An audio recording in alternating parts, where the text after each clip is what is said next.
Shabbat Shalom. shalom. Shabbat shalom, everyone. So we are getting into another, I want to welcome everyone for coming on with us on another edition of Let's Talk Torah. So welcome to MHG Learning Center, International, Ghana. And we are getting ready to jump into our Torah portion. We have several folks that are not able to make it to Shabbat today, so we want to go ahead and just wanted to live stream this Torah portion so that we stay in sync with the Torah portion and that they are able to take part in it. And anyone out there in social media land that we are going to be taking part, please, we welcome you to take part with us in this Torah portion. So we're in the Torah portion today, Vayira, and Yahweh appeared, that he appeared to Moshe, or Abram, and by the terebinth trees in Mamre. So we see our Torah portion starting out there. We are at Genesis 18 and 1, going through 22 and 24 today. And then we'll jump into Zechariah 6 and then 1 Corinthians 4.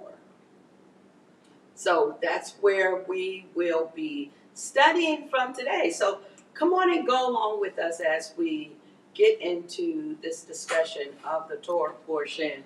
We're going to start out with the reading, and let's see, I think we'll just go section by section and just kind of talk about that. So we have 18, 19, 20, 21, 22. So we have about 5 chapters to go through in the Torah today.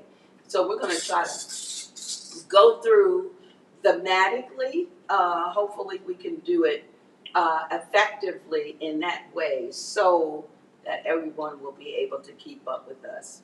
So let's go ahead and get started with the reading at 18. And we want to read chapter 18. Okay. Okay. All right.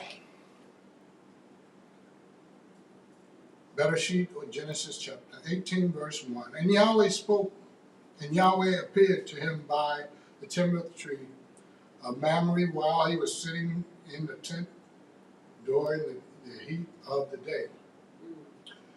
And he lifted his eyes and looked and saw 3 men standing opposite him. And when he saw them, he ran from the tent door to meet them and bowed himself to the ground and said, Yahweh, if I now found favor in your eyes, please do not pass your servant by. Verse 4, please let a little water be brought and wash your feet and rest yourselves under the tree, and let me bring a piece of bread and refresh your hearts, and then go on. For this is why you have come to your servant. And they said, do as you have said. So Abraham ran into the tent to Sarah and said, hurry, make ready 3 more measures of flour needed, and make cakes. And Abraham ran to the herd, took a tender and good calf, gave it to a young man, and he hurried to prepare it. And he took curd and milk and the calf which he had prepared, and set it before them, and he stood by them under the tree as they ate. And they said to him, where is Sarah, your wife? And he said, see, in the tent. And he said, I shall certainly return to you according to the time of life, and see, Sarah, your wife, is to have a son. And Sarah was listening in the tent door, which was behind him. Now Abraham and Sarah were old, well advanced in age, and Sarah was passed away of woman or women. And Sarah laughed within herself, saying, After I have grown old, shall I have pleasure, my master being old too? Is any matter too hard for Yahweh? Is any matter too hard for Yahweh? At the appointed time, I am going to return to you, according to the time of life, and Sarah is to have a son. But Sarah denied it, saying, I did not laugh, for she was afraid. And he said, No, but you did laugh. And the men rose up from there and looked toward Sodom, and Abraham went with them to send them away. And Yahweh said, Shall I hide from Abraham what I am doing, since Abraham is certainly going to become a great and mighty nation, and all nations of the earth shall be blessed in him? For I have known him, so that he commands his children and his household after him, to guard the way of Yahweh, to do righteousness and right ruling, so that Yahweh brings to Abraham what he has spoken to him. And Yahweh said, Because the outcry of Sodom and Gomorrah is great, and because their sin is very, very heavy, I am going down, whether they have done altogether according to the outcry against it that has come to me. And if not, I know. And Abraham drew near and said, Would you also destroy the righteous with the wrong? Suppose there are 50 righteous within the city. Would you also destroy the place and not spare it for the 50 righteous that were in it? Far be it from you to act in this way, to slay the righteous with the wrong, so that the righteous should be as the wrong. Far be it from you. Does the judge of all the earth not do right? Mm. Suppose there were 5 less than 50 righteous. Would you destroy? 26. And Yahweh said, If I find in Sodom 50 righteous within the city, then I shall spare all the places for their sake. And Abraham answered and said, Look, please, I who am but dust and ashes have taken it upon myself to speak to Yahweh. Suppose there are 5 less than 50 righteous. Would you destroy all the city for the lack of 5? And he said, If I find there 45, I do not destroy it. And he spoke to him yet again and said, Suppose there were 40, found 40. And he said, I would not do it for the sake of the 40. And he said, Let not Yahweh be displeased, and let me speak. Suppose there are found 30. And he said, I would not do it if I find 30 there. And he said, Look, please, I have taken it upon myself to speak to Yahweh. Suppose there are found 20. And he said, I would not destroy it for the sake of 20. And he said, Let not Yahweh be displeased, and let me speak only this time. Suppose there are found 10. And he said, I would not destroy it for the sake of 10.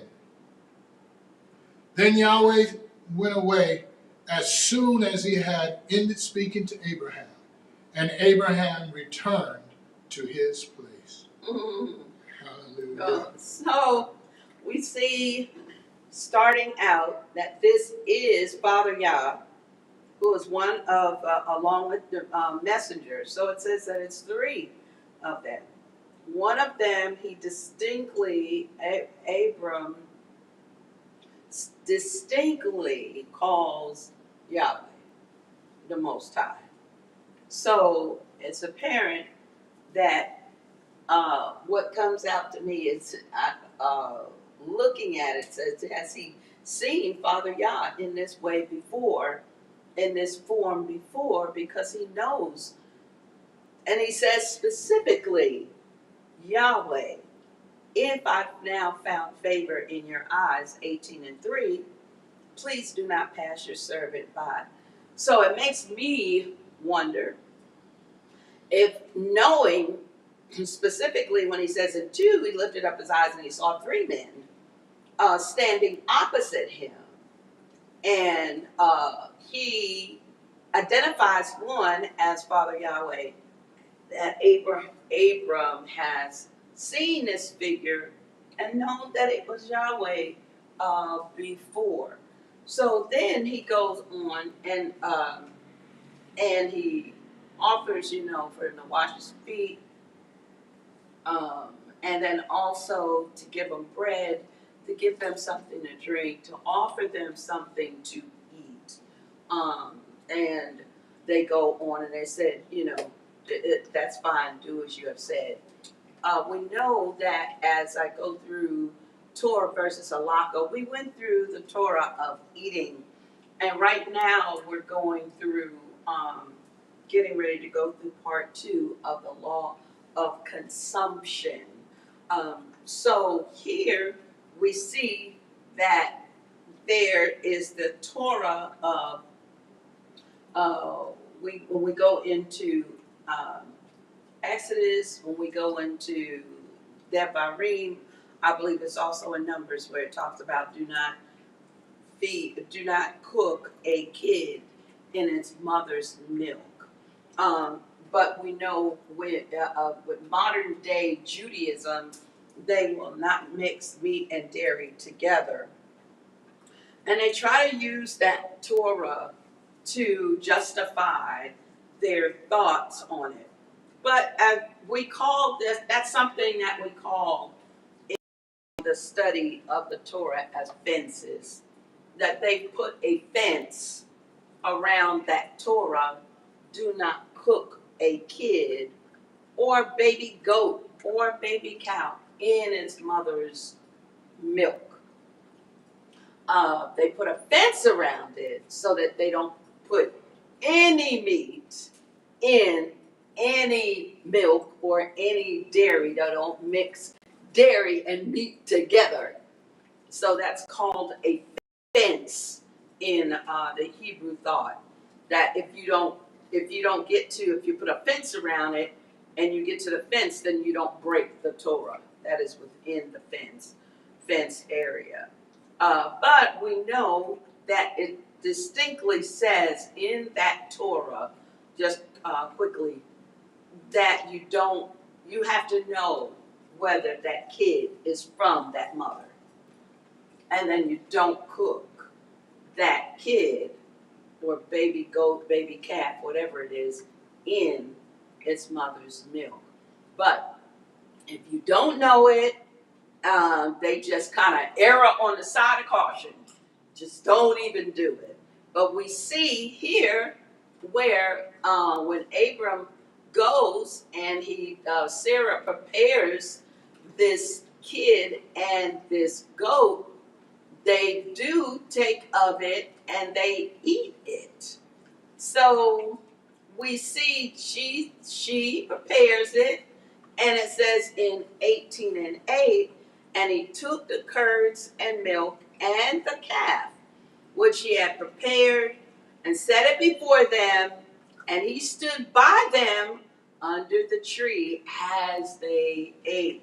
So we have these 2 messengers and Father Yah who eat and partake in this curds and this milk, both dairy, that's been cooked. This cow or calf has been cooked in these dairy products.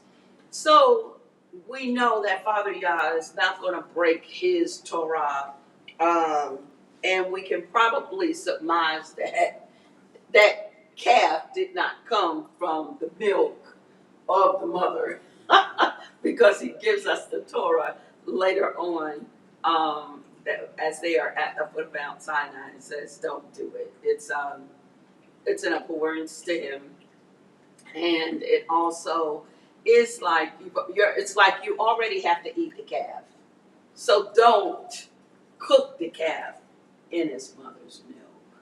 So this is like one of the things where we see it's the humanity, the humane part of Father Yah, where he says you already have to eat the calf, so why would you cook it in his mother's milk?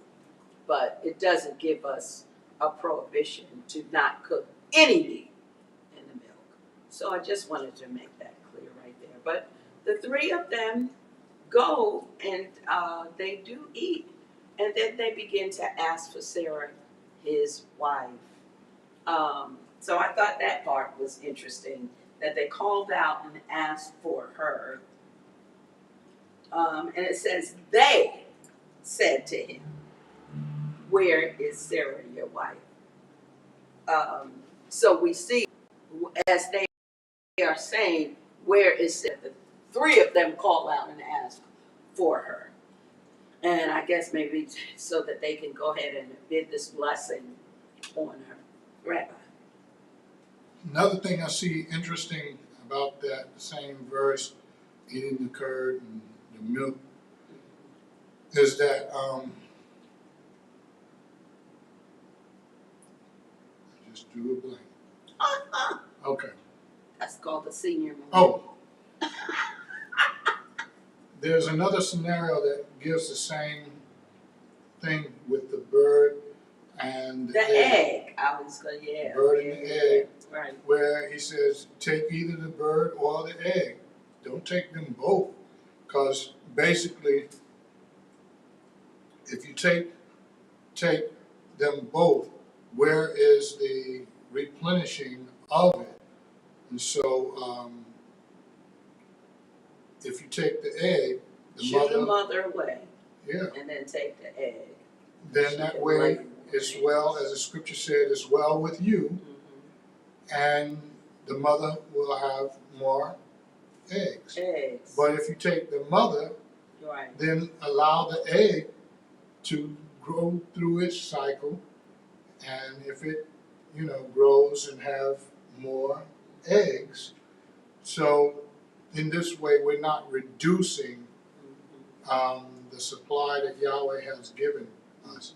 Whereas here with the milk and the calf, it's not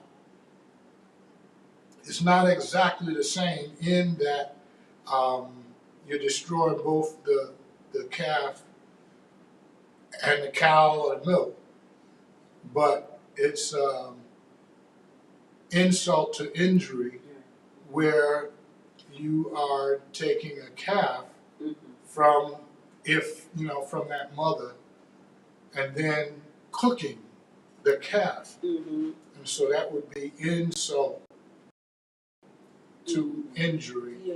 You already took the calf. Took the calf, right. Don't cook it in the mother's Why milk. would you cook it? And that's like an indecency. You've already had to eat her baby, and now you're gonna cook her baby in her milk. And the other part of that is it was a part of a Canaanite ritual. So he's just telling us not to engage in these things. Right, and he tells us that all through, the Torah. The people that you go among, do not do as the people. Do not do. So he gives us pretty good guidelines in order to keep us a set-apart people to him. So he'll say, do not do as the people, the nations that are all around you. And that's part of the V'ahavta that we say every Shabbat. Do not go after other mighty ones, the mighty ones of the peoples who are all around you. He tells us constantly, don't do as the people do all around you. So that's something to say to us at the house of Israel, even now during this time. As Israel is moving and migrating all around the world, that we are not called to become part of those people, but we are called to be bring a light and be a light to the God of Abraham, Isaac, and Jacob, and to his ways. So we should be transforming people to looking like us, Israel, and not transforming ourselves to look like the people.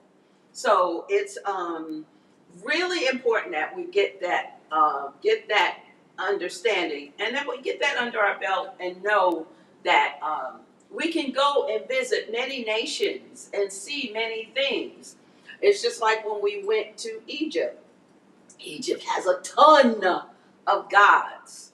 Well, we went as a historical, of course, it's a trip to praise Father, go and visit a different country, but really, historically, to be able to see what the Torah was talking about, what our people, the people who our people lived amongst all of those years back during the time of our families, Moshe and Aaron and Miriam. We see all of those gods all over the place, but we don't go in there and begin to do the things that they do. But we set ourselves apart as the house of Israel. So Sarah, this is an interesting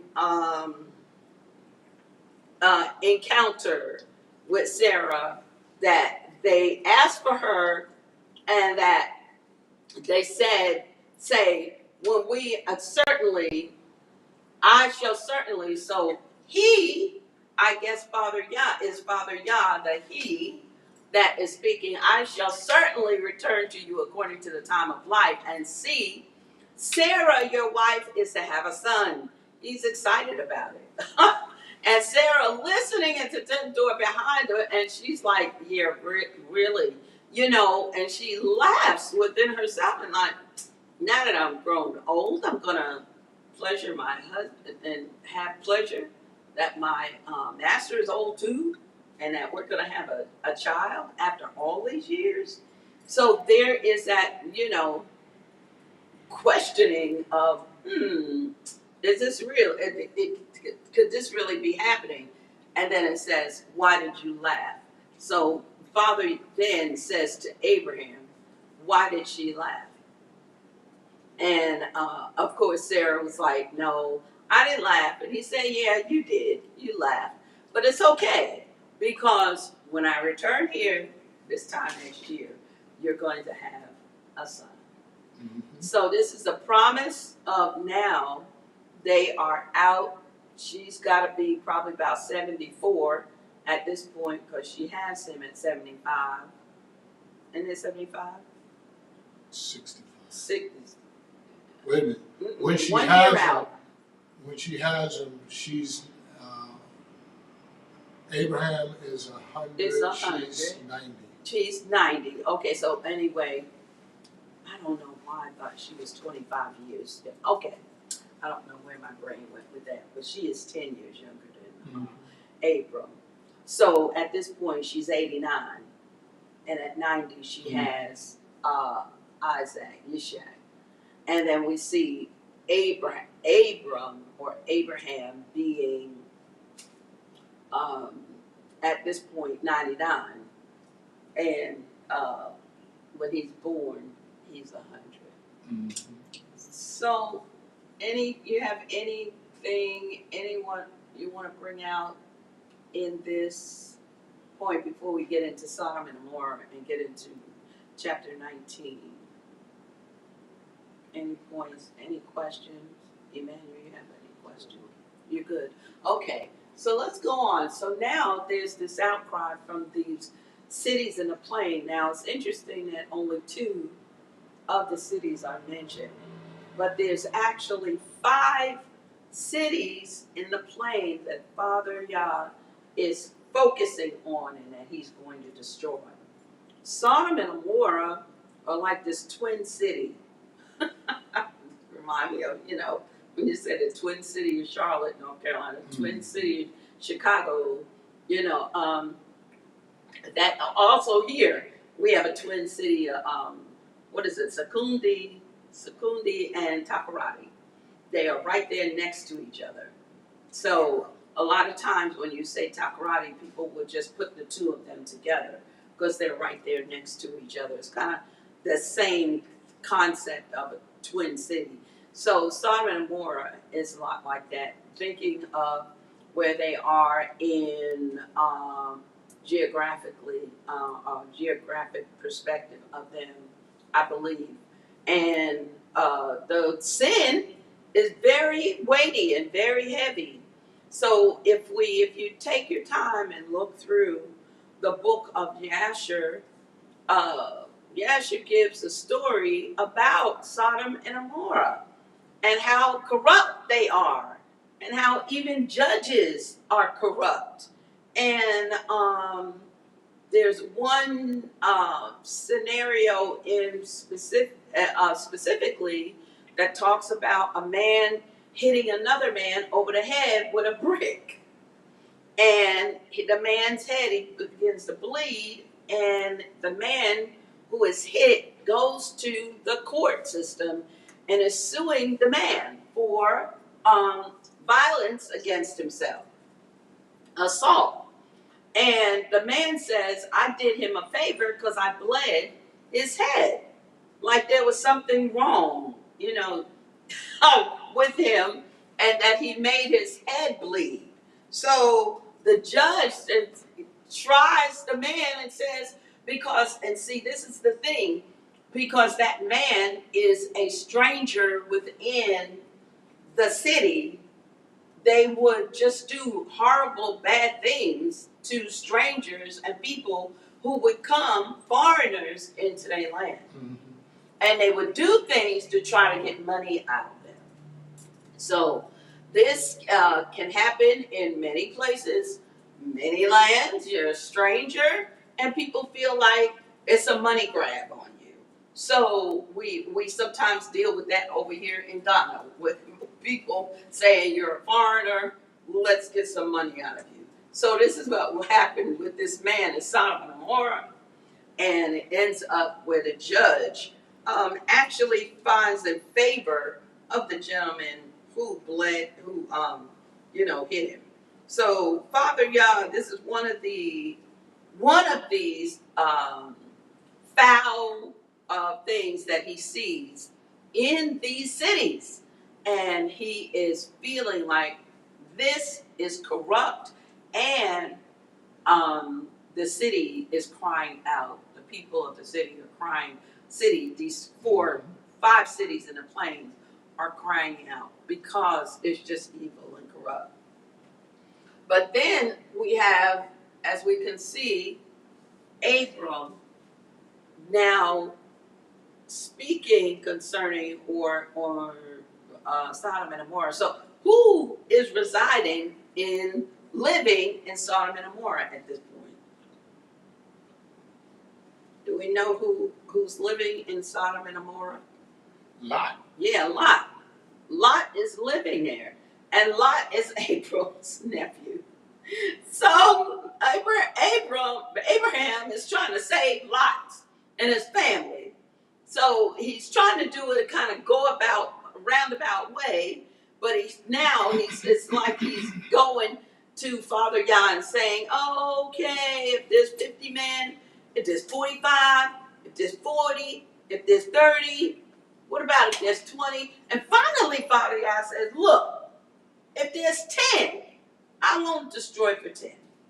But of course, we see the end of this chapter where Father Yah goes away, and Abraham returns to his place. They finished. But Father makes a promise. He says, I would not destroy it for the sake of 10. So let's go on to the next chapter, which is 19. And we see Abram now, or Lot is now in the midst of this city, sitting at the gate as a man of stature, And now the messengers go. So I'm going to start at Genesis 19:1. And the two messengers came to Sodom in the evening, and Lot was sitting in the gate of Sodom. And when Lot saw them, he rose up to meet them, and he bowed himself with his face toward the ground. Look, please, my masters, please turn into your servant's house and spend the night and wash your feet and rise early and go on your way. And they said, no, but let us spend the night in the open square. But he urged them strongly, and they turned to him and came to his house, and he made them a feast and baked unleavened bread, and they ate. So now he's baking them unleavened bread. So probably what time of year is this? This is probably the time of Passover, and it's during the Feast of Unleavened Bread. Very much could possibly be that, because they are eating unleavened bread. Before they lay down, the men of the city and the men of Sodom, both old and young, all the people from every part surrounded the house. So these are people just came and surrounded the house, the men of Sodom, old and young. And they surrounded Lot's house, and they called to Lot and said to him, where are the men who came to you tonight? Bring them out to us and let us know them.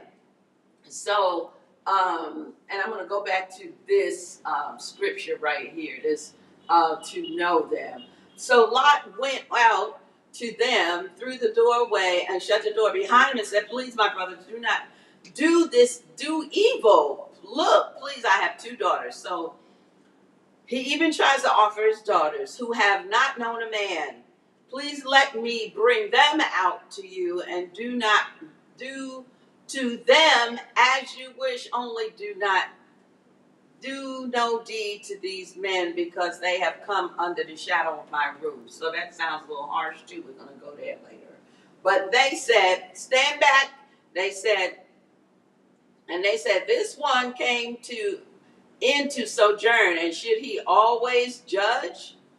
Now we are going to treat you worse than them. So they pressed hard against the man Lot and came near to break down the door. But the men reached out their hands and pulled these men that came in to, or who are messengers, came to Sodom and Gomorrah for Lot's sake, and pulled Lot into the house with them and shut the door. And they struck the men who were at the door of the house with blindness, both small and great, and they wearied themselves to find the door. And the men said to Lot, have you anyone else here, a son-in-law, and your sons and your daughters, and whomever you have in the city?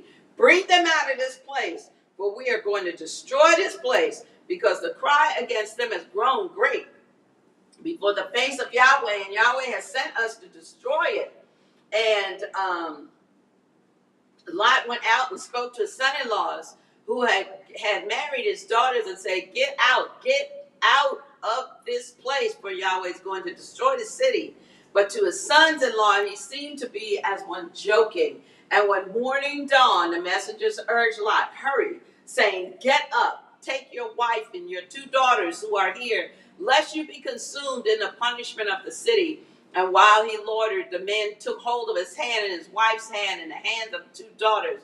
Yahweh having compassion on him, they brought him out and set him outside of the city. And it came to be, when they had brought them outside, that they had escaped.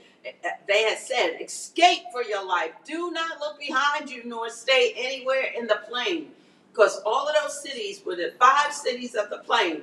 He said, escape to the mountains lest you be consumed. And a lot goes on to say, oh no, Yah, please look, your servant has found favor in your eyes.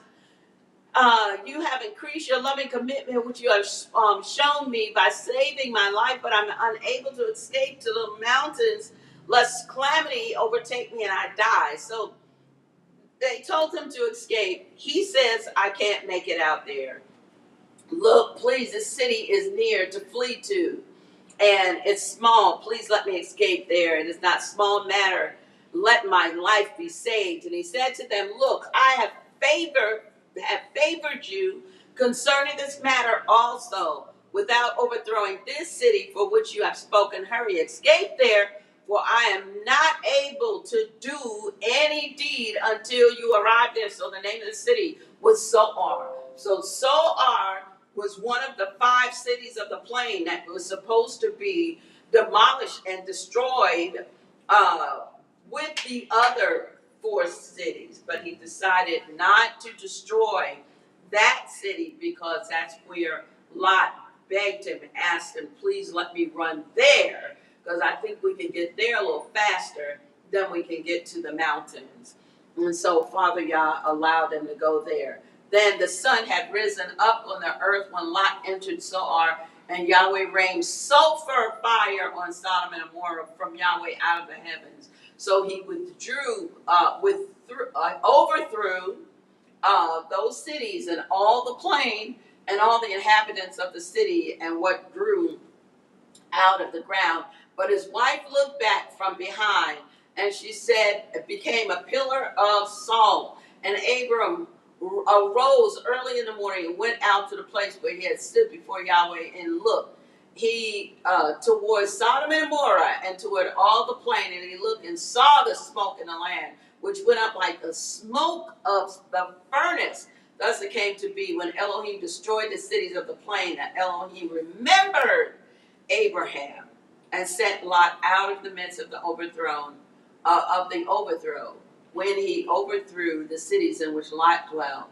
So then we get into Lot's daughters, who then he goes into Zoar and dwelt in the mountains, and his 2 daughters with him, for he was afraid to dwell in Zoar. So he was now afraid to dwell in Zoar because he was still in the plains. So now he got up after his wife turned to a pillar of salt and said, let me get on to the mountains. And he took his 2 daughters and dwelt in a cave there. And the firstborn said to the younger, our father is old and there's no man on the earth to come in to us. We'll come back to that one too. As in the way of all the earth. Come, let us make our father drink wine and lie with him, so that we preserve the seed of our father. So they made their father drink wine that night, and the firstborn went in and lay with her father, and he was not aware of it when she had laid down or when she arose. And it came to be on the next day, the first of the day, that the firstborn said to the younger, see, I lay with my father last night. Let us make him drink wine tonight as well. And you go in and lie with him, so that we keep the seed of our father. So they made their father drink wine that night as well. And the younger arose and lay with him, and he was not aware of it when she lay down or when she arose. Thus both daughters of Lot became pregnant by their father. And the firstborn bore a son, and called his name Moab. He is the father of the Moabites to this day. And the younger, she also bore a son and called his name Ben-Ami, which is son of my people. He is the father of the children of Amnon to this day. So Moab and Amnon are seeds of this man Lot, who was part of the bloodline of Father Abraham. So let's go back up to the top of 19 and just dig into this. We see them going into Sodom and Gomorrah. But these men, so they enter the city, and what happens to them when they enter the city? Where do they want to spend the night? I guess I want to say. If they want to spend the night in the square outside. Yeah. They're like, we're going to just spend the night out here. And Lot says, oh, no. No, I don't want you to spend the night out here. Because he has a feeling what could happen. So he figures, if I take them in my house, they'll be safe. But the people, all of these men, and it says that these men come in and they go and they say, bring them out to us. Bring these men that you have brought into your house, bring them out to us. And he's like, no. So Lot apparently says no because what? He knows that they're evil. Yeah. So he says, no, I'm not going to bring them out. So this makes us really aware that Lot knows the evil that is going on in this city, and in this township, and that these people are evil. But the part that is very interesting, and we always get to MHG, we always get to this part. It says, I have 2 daughters. Okay. So, but I want to go back where it says,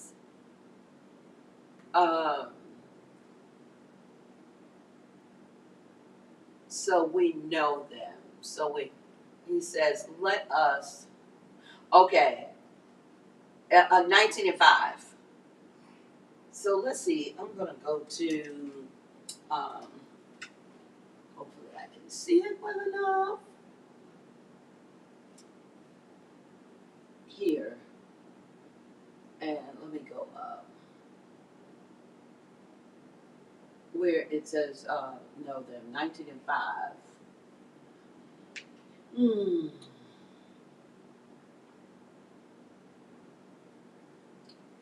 Okay. So in the Hebrew, Isha, okay. Vayikara, Karav, Karu, and okay, Ikarov al Lu, Lot. That's it, Lot. Ve Yamaruf, Le or Leka, Ish, Isha, Ve Anashim,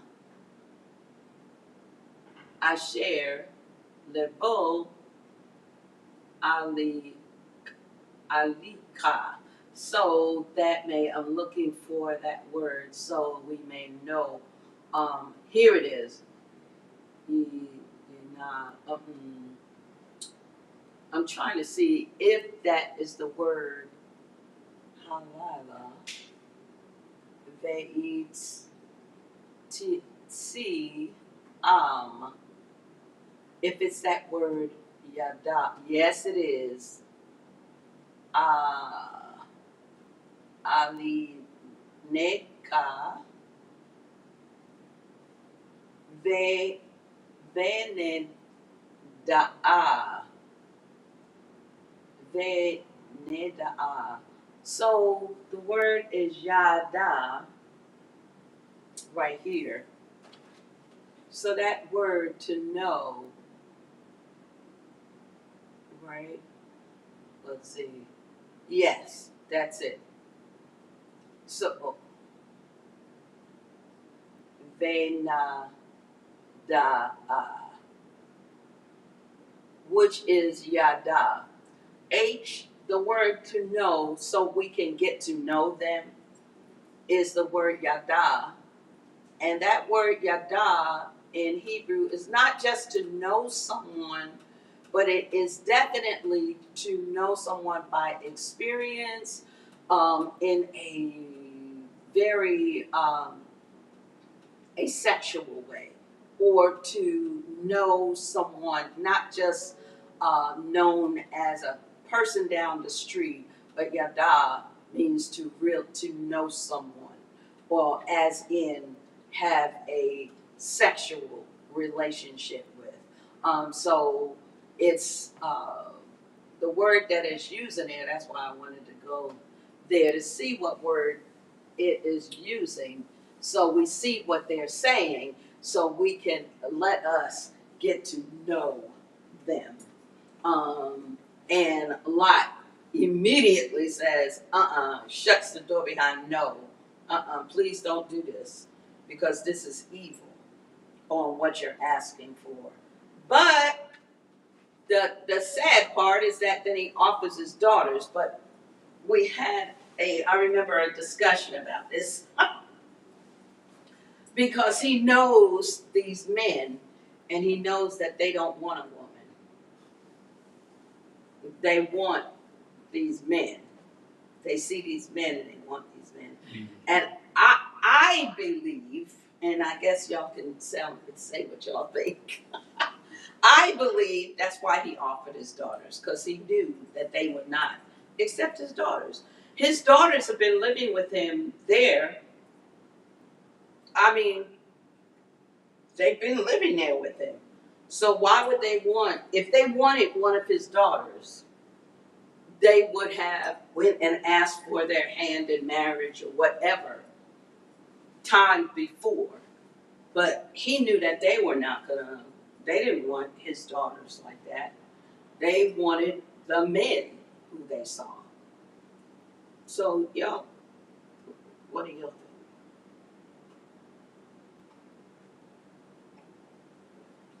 think? Well, as with verse 8 verifies that, as they said, let me go back to the scripture. Okay. When he says in verse 8, look, please, I have 2 daughters who have not known a man. Mm-hmm. So he's verifying that he knows their desire is to know them in the way of a man and woman intimacy, to know a man and woman. So verse 8 also verifies that it is immoral, it is intimacy, that they want these men. Mm-hmm. And he offers his daughters as a concession to oppose mm-hmm. to the men, and that kind of really testifies to Lot himself, mm-hmm. knowing that this is sinful, this is wrong, mm-hmm. and there will be a big penalty and payment if you do this, mm-hmm. because of who they are. So in that way, Lot, he twofold. It's righteous that he wanted to protect them, mm-hmm. because basically he had an idea of who they were. That these were not just men, right? But these were special men, mm-hmm. who had come. And then the other part is that Yahweh allowed them to be seen, mm-hmm. as men, instead of being seen as giant messengers or angels who come to tear the city apart. Uh-huh. They appeared as men. Uh-huh. And some people have a problem with Yahweh appearing as a man. Right. But right here in this same conversation, mm-hmm. we see he was named out of 3 men. He says Yahweh. Correct. So right. Right. Lot is standing on a principle. This is against Torah, even though Torah has not been given yet, but they know the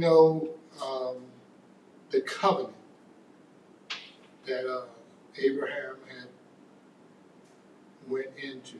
Mm-hmm. It's very.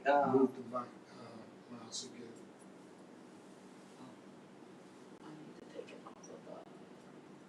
it's I think it's very important that we see what is happening here, and with this whole scenario between Lot and Abraham, and the mere fact that Lot is sitting in the midst of these corrupt cities.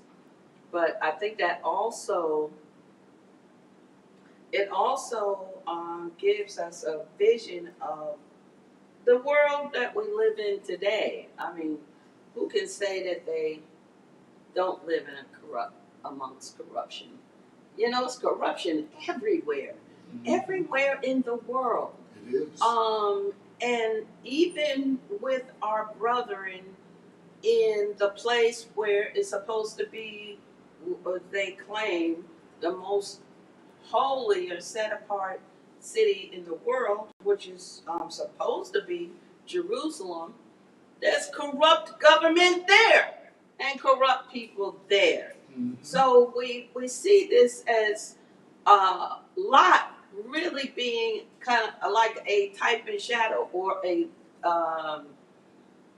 a microcosm of the world today.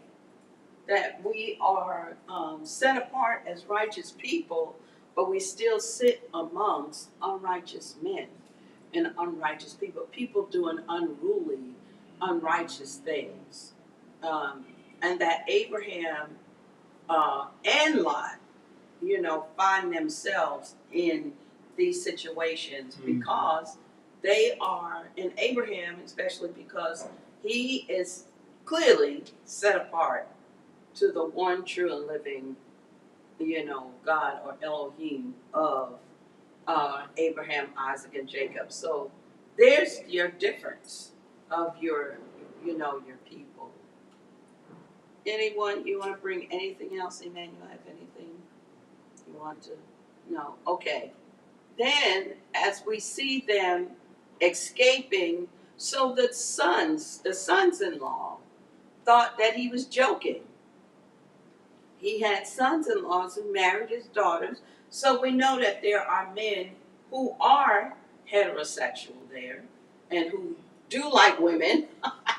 That's why I figure it seems to me the reason that Lot offered his two daughters was because he knew they would not take them, because they didn't want women. They came to that house, the men who came to that house that night wanted those two men. There was nothing about a woman that they wanted. Because if they did, they would have, like I said, they would have gone to Lot before and said, I have noticed your daughter and would like to take her hand in marriage. Because he has two sons-in-laws that, or it just says he has a son-in-law, a son.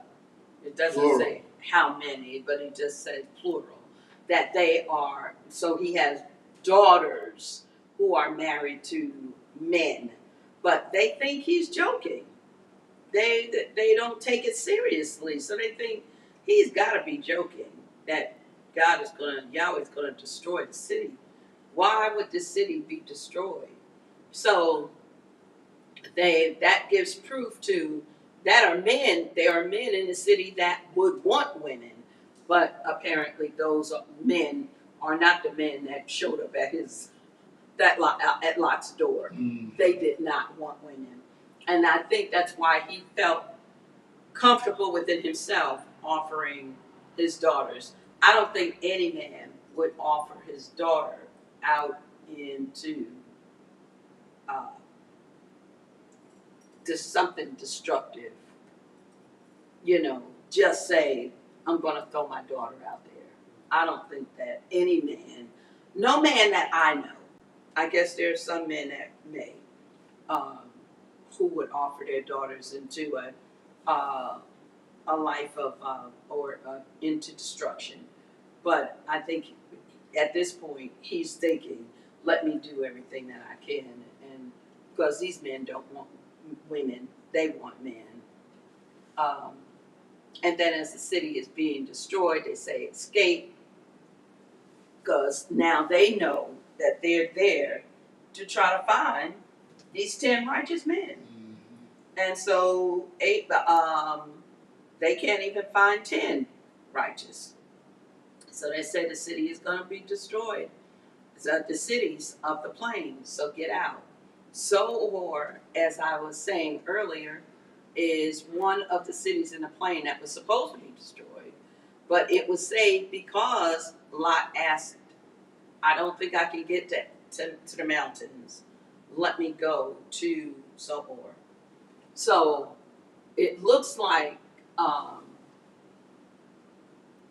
when we get to 30, Lot went out to Zoar, dwelt in the mountains. Because Zoar, I wondered about that. Zoar was in the plains too. So Zoar had to get some of the fallout, from the smoke. Mhm. You know how somebody starts burning out here and get it all in the area and you smell it and you're like, oh, somebody is burning trash, out here.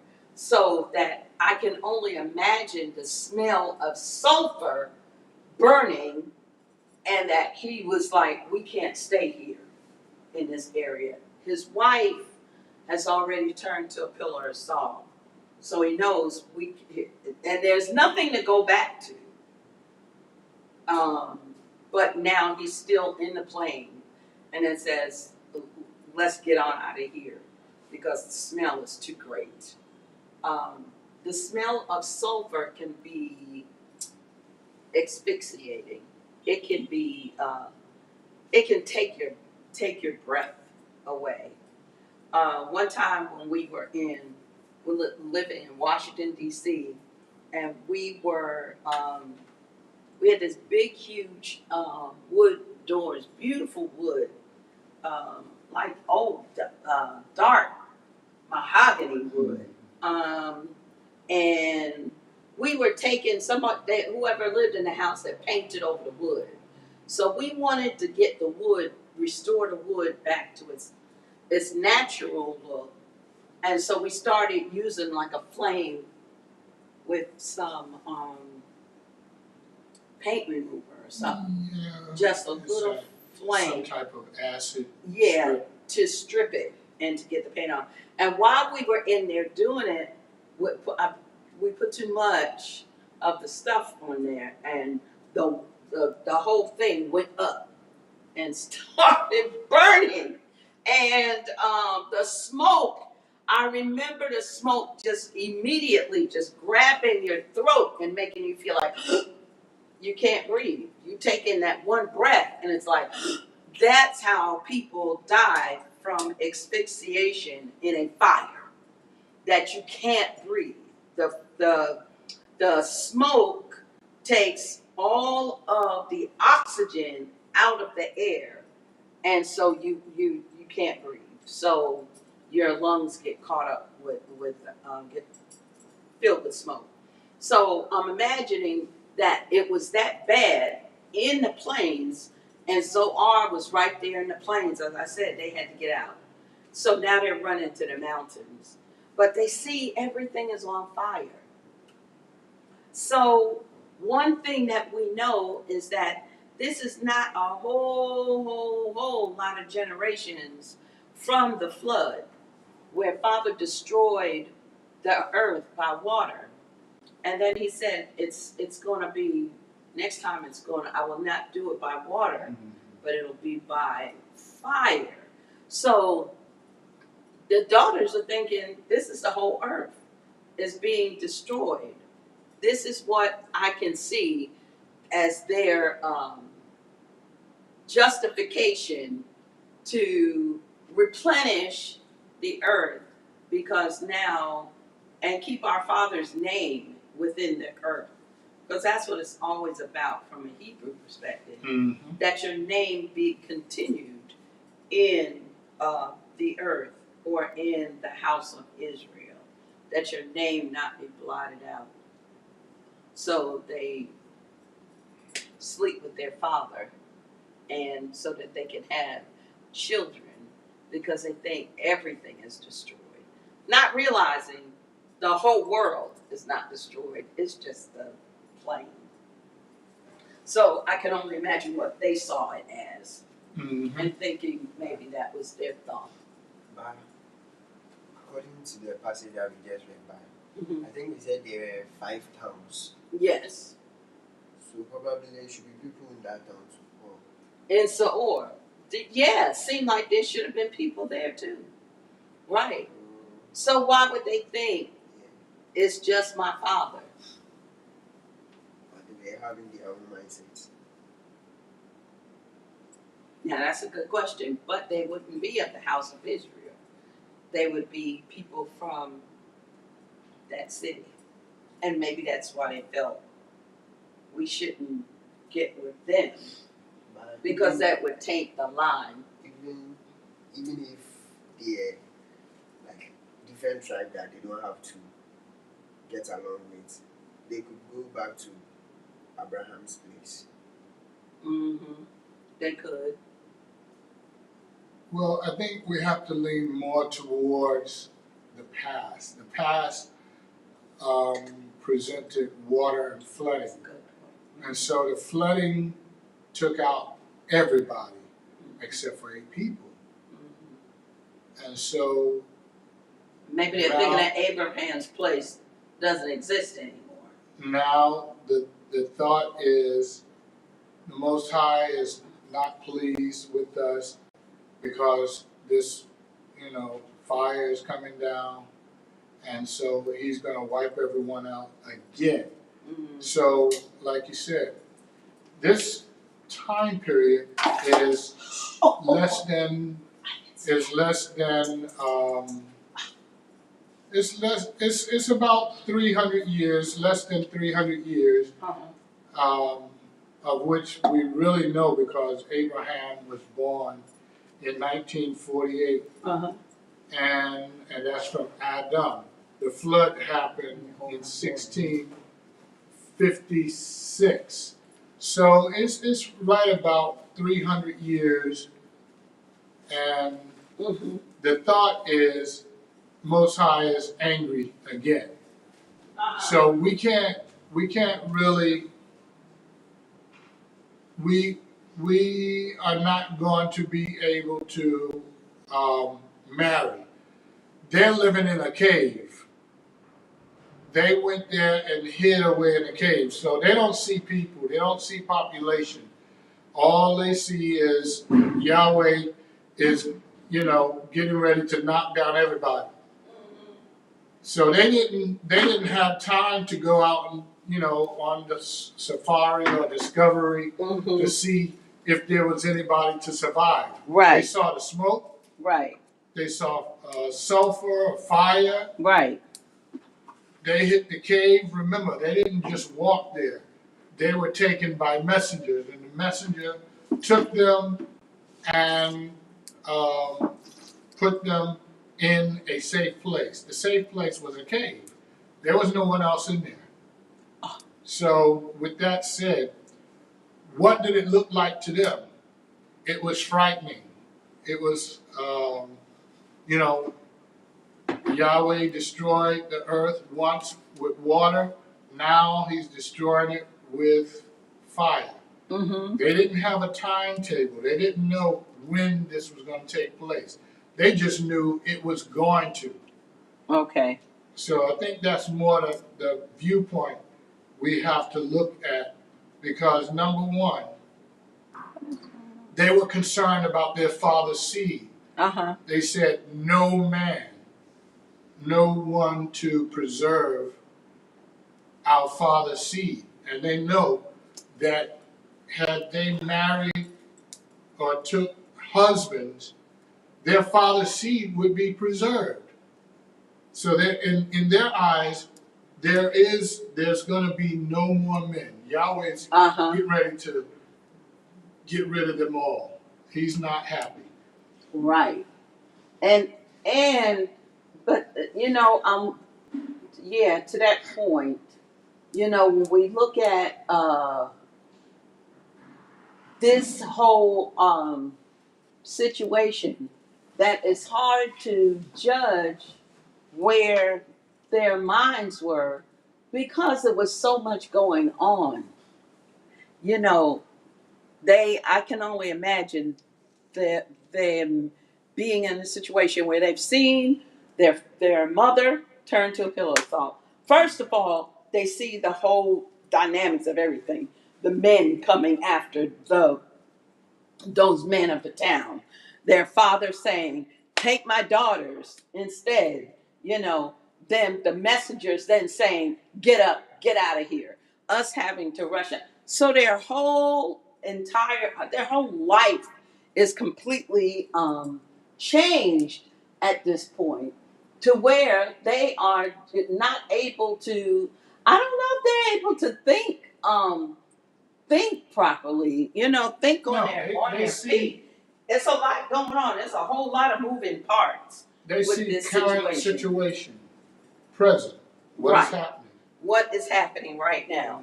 And it's a little hard to get an understanding of all that's taking place because of the situation. So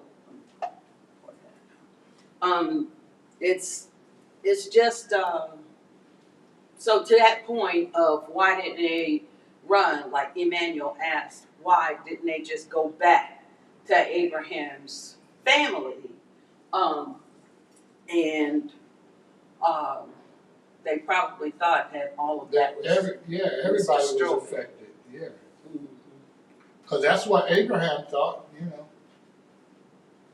When he saw the smoke going up. When he saw it was so much that was you gotta put it up here on the chair. Yeah. Then that way because that chair, the couch is pretty stiff. So looking at that, did you get all of that? Did you get that they would have thought that the whole world was destroyed? So they wouldn't have thought about going back to Abraham's family because they would have thought. But even though if the world was to come to an end, you have just survived from a great sin, Mm-hmm. and yet you went back and committed another Commit another one. Yeah. And then too, you have to think about how many generations had to, take place. This is a period of about 300 years, and I'm sure the numbers were not back to where it was before. So all they know is, a few hundred years ago, there was hardly anybody on the earth. 8 people regenerated the whole earth population. And so when you get to a place that's sparsely um, resident people, spread so far out, it's not like today where we have billions of people. There's cities, but when you get between cities, and you're like, wow, there's a lot of land here. But when that time period was taking place, you could go for hours and not see a soul. I would imagine, because you can travel now by car or however and not see, township. Mm-hmm. And we're just as we talk through, these tour portion, it's not that we're trying to make any kind of excuse for people in their sin. So, like you said, Emmanuel made the remark that, but you see that these cities were destroyed because of sin, and then you're going to go and commit a sin, thinking that that's why would you do that. So we, of course, do not say that that was right for them to do. We're thinking from the standpoint of what they know of before, and now what they may be thinking of you know, if we are the only ones left. Because as you brought out that point, there may have been men in Zoar where they ran to. Why would they not, you know, even take um, one of those men to go into covenant with, or say, you know, my father's left, we left from Sodom and Gomorrah and it was destroyed and now we're here, you know, But and I want to raise up my father's house. they're in the situation now. It's starting, and in their mind, all men are going to be killed off. They don't know that there's going to be some people left. In Zoar. But that's where they are. Right, but even in Zohar, because that place is being judged too. But Well, not they Zoar were- because he allows Right. him to go to Zoar. Right, So but Zoar is not judged. getting to Zohar, they were put in a cave. No, that was a mountain. Yeah, but in the mountain, I mean, what else do you call a place that is?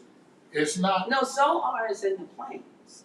They go into Zoar, which is in the plains. right. And then they leave out from Zoar and go to the mountain. They went out of Zoar in 19 and 30, and they dwelt in the mountains. So they leave Zoar and go to the mountains. Zoar is not in the mountains. So Zoar, that's what Emmanuel was asking. Why didn't they just get men to complete their father's line in Zoar, where they were? Okay, looking at that, Zoar is where they were. Right, in the plains. It's one of So- the plains. Right. Mm. That's a city, let's say a township, village, whatever Mhm. is going on there. When they left there and they went to live in the mountains, okay, for he was afraid to dwell in Zoar, and he and his two daughters dwelt in a Cave in the mountain. Yeah. So that's what I'm saying. They Yeah, were in okay. in a cave. They don't know who survived in Zoar, Yeah, okay. because Zoar was under judgment as well. Every They place just allowed him those to move there. to get there, but there was a mountain that they could get to. So getting to Zoar is what they knew. Can you allow me to get to Zoar? Right. He got to Zoar, Mm-hmm. but he had to leave there and go into the mountain to be high above what was happening on the In ground. the plain. Mm-hmm. So even at that, they don't know who on the ground survived because they're in a cave. Mm-hmm. And their idea is our father's seed is not going to be preserved. We're the only three We're the people only alive. people left. Mm-hmm. So that's the way, that's the way I'm getting it. Yeah, that you would think that they may Yeah. be thinking. We're the only people left. Mhm. So Zoar is not a place after the fire. Zoar is a place during the fire that they were allowed, because when they left out, wherever they left from primarily, So they were running because Yahweh was destroying. So even Zoar is part of the five, township. So this place not even safe. Let's go to the mountain. Mhm. There's nobody left Yeah. but us three. So you're saying it probably is not a thought in their mind that they could take someone from Zoar. Right. I don't think Because they're that's thinking part of any it. survivors. They're thinking all of these places are going to. I'm But gonna be good. Yahweh targeted 5. Yeah. They thought the whole world. Mhm.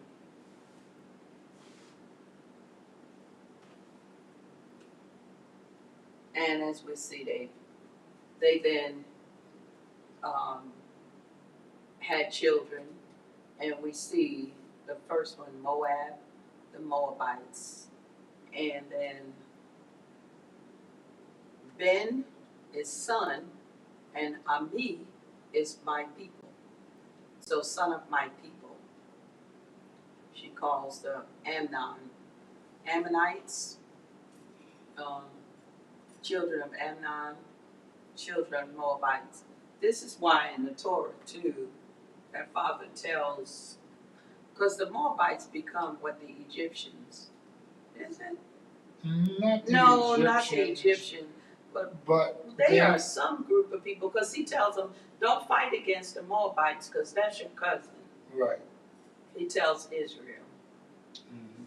And Egypt is another one that he says, don't fight against, because you were enslaved there. So for pretty much, they did right by you for a while, but you were enslaved there. So don't fight against them. I didn't give you the Moabites' land, nor have I given you that. That land belongs to them. Yeah. Okay, anything else? We can go on into 20. So Abraham, in 20, then goes into,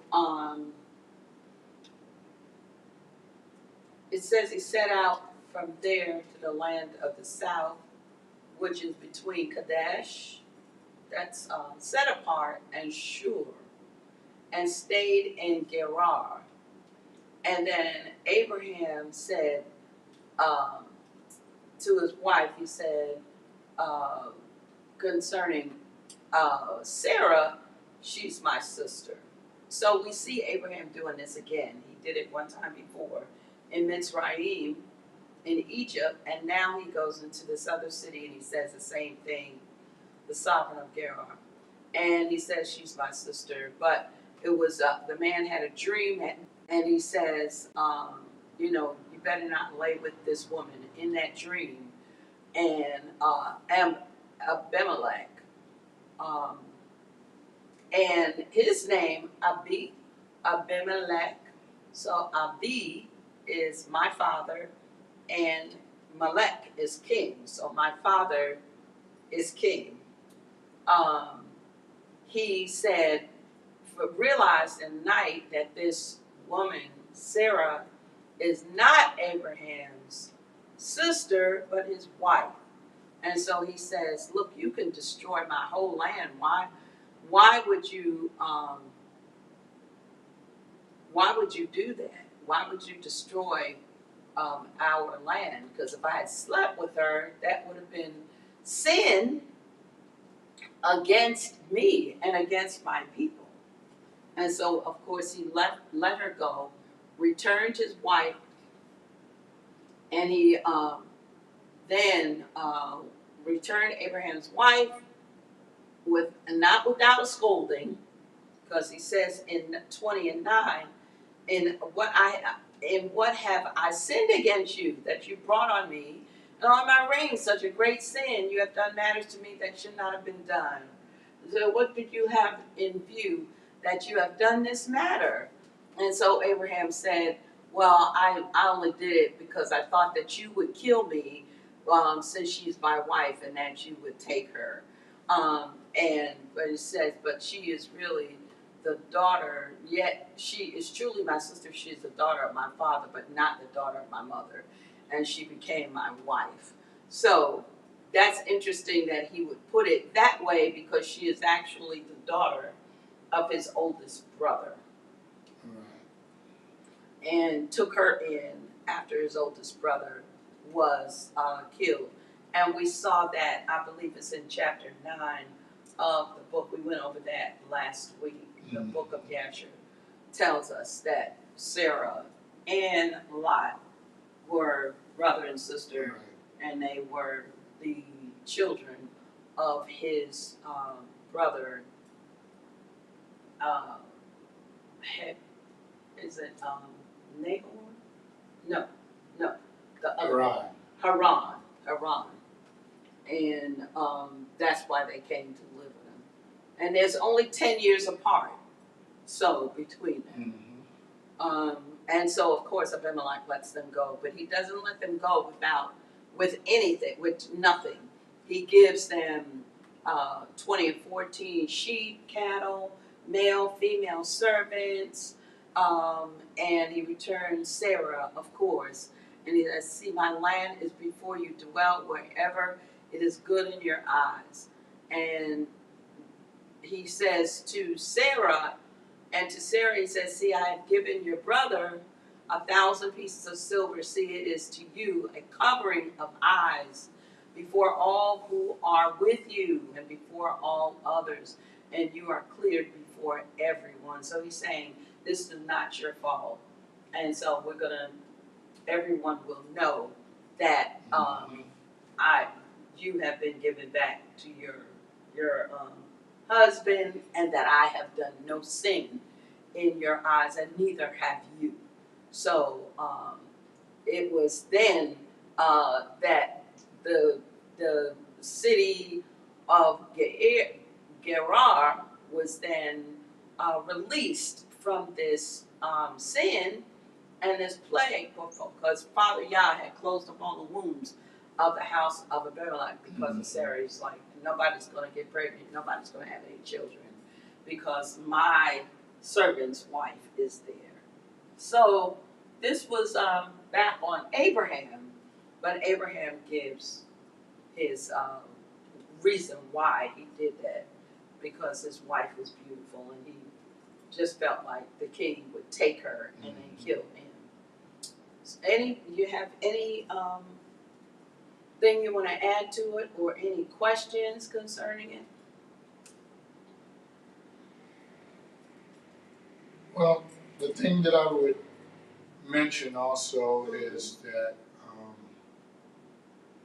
this is like paying, there's the Torah where if a man takes a female, he would have, it's, a couple of scenarios. Mm-hmm. He would have to pay a bride price. Mm-hmm. But if the father says absolutely not, then he has to pay a price because he has humbled her. And so in this case, he had to pay a price because he took her, but did not physically take her. Only in body, that because they both came there voluntarily, Abraham and Sarah, after talking about her, how beautiful she was, they thought that it was only fitting that the king should have the right to her. Mm-hmm. And if she's Abraham's sister, then there is no, problem. Mm-hmm. But once Yahweh spoke to him directly in a dream, this also proves that Yahweh speaks to whom he chooses to speak to. Absolutely. Because clearly Abimelech was not a righteous man. Hebrew walk, but he was righteous in the point that, look, had I slept with her, I would have brought sin against my whole province. Right. So he had enough sense to know that if there's an immoral act, she's a married woman, I'm bringing adultery because she's married.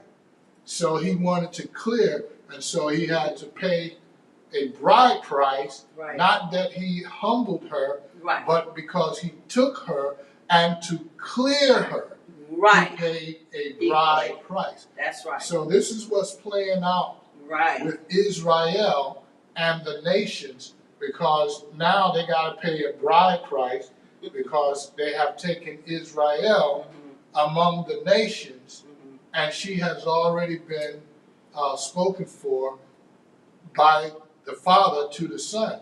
But he went into a covenanted marriage at Mount Sinai. And then because of her sin, because of Israel's sin, she was now scattered to the nations. And so the nations did evil. And so now they got to pay a price because it was never supposed to be done to Israel, but because of Israel's part, Yahweh took away the hedge of protection from Israel, allowing it to happen. You have anything? Okay, let's go on to 21, and we get into the birth of Yeshat, and we're gonna just kind of roll through these so we can get on into the Haftorah and then a Brit Adashah. We see where now Father visits Sarah, and Father Yah did exactly as he spoke. And so Sarah conceived and bore Abraham a son, and his name was called Yitzchak, or Isaac, as it has been translated.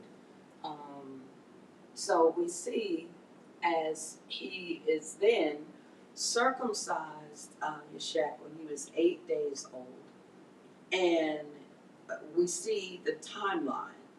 Yeshak was 8 days old when he circumcised his son, and Abraham was 100 years old when his son was born. So that gives us that timeline. And then we see Sarah laughing again, but this time in excitement. Because now she has had a son, and we see now that she says also in 21 and 7, and she said, who would have said to Abraham that Sarah would nurse children, for I have borne him a son in his old age. And it's funny, she says in his old age, but it's because it's really about her. Because we don't generally bear children at 90 years old. Right. So, but a man of 90 can definitely have children by a younger woman.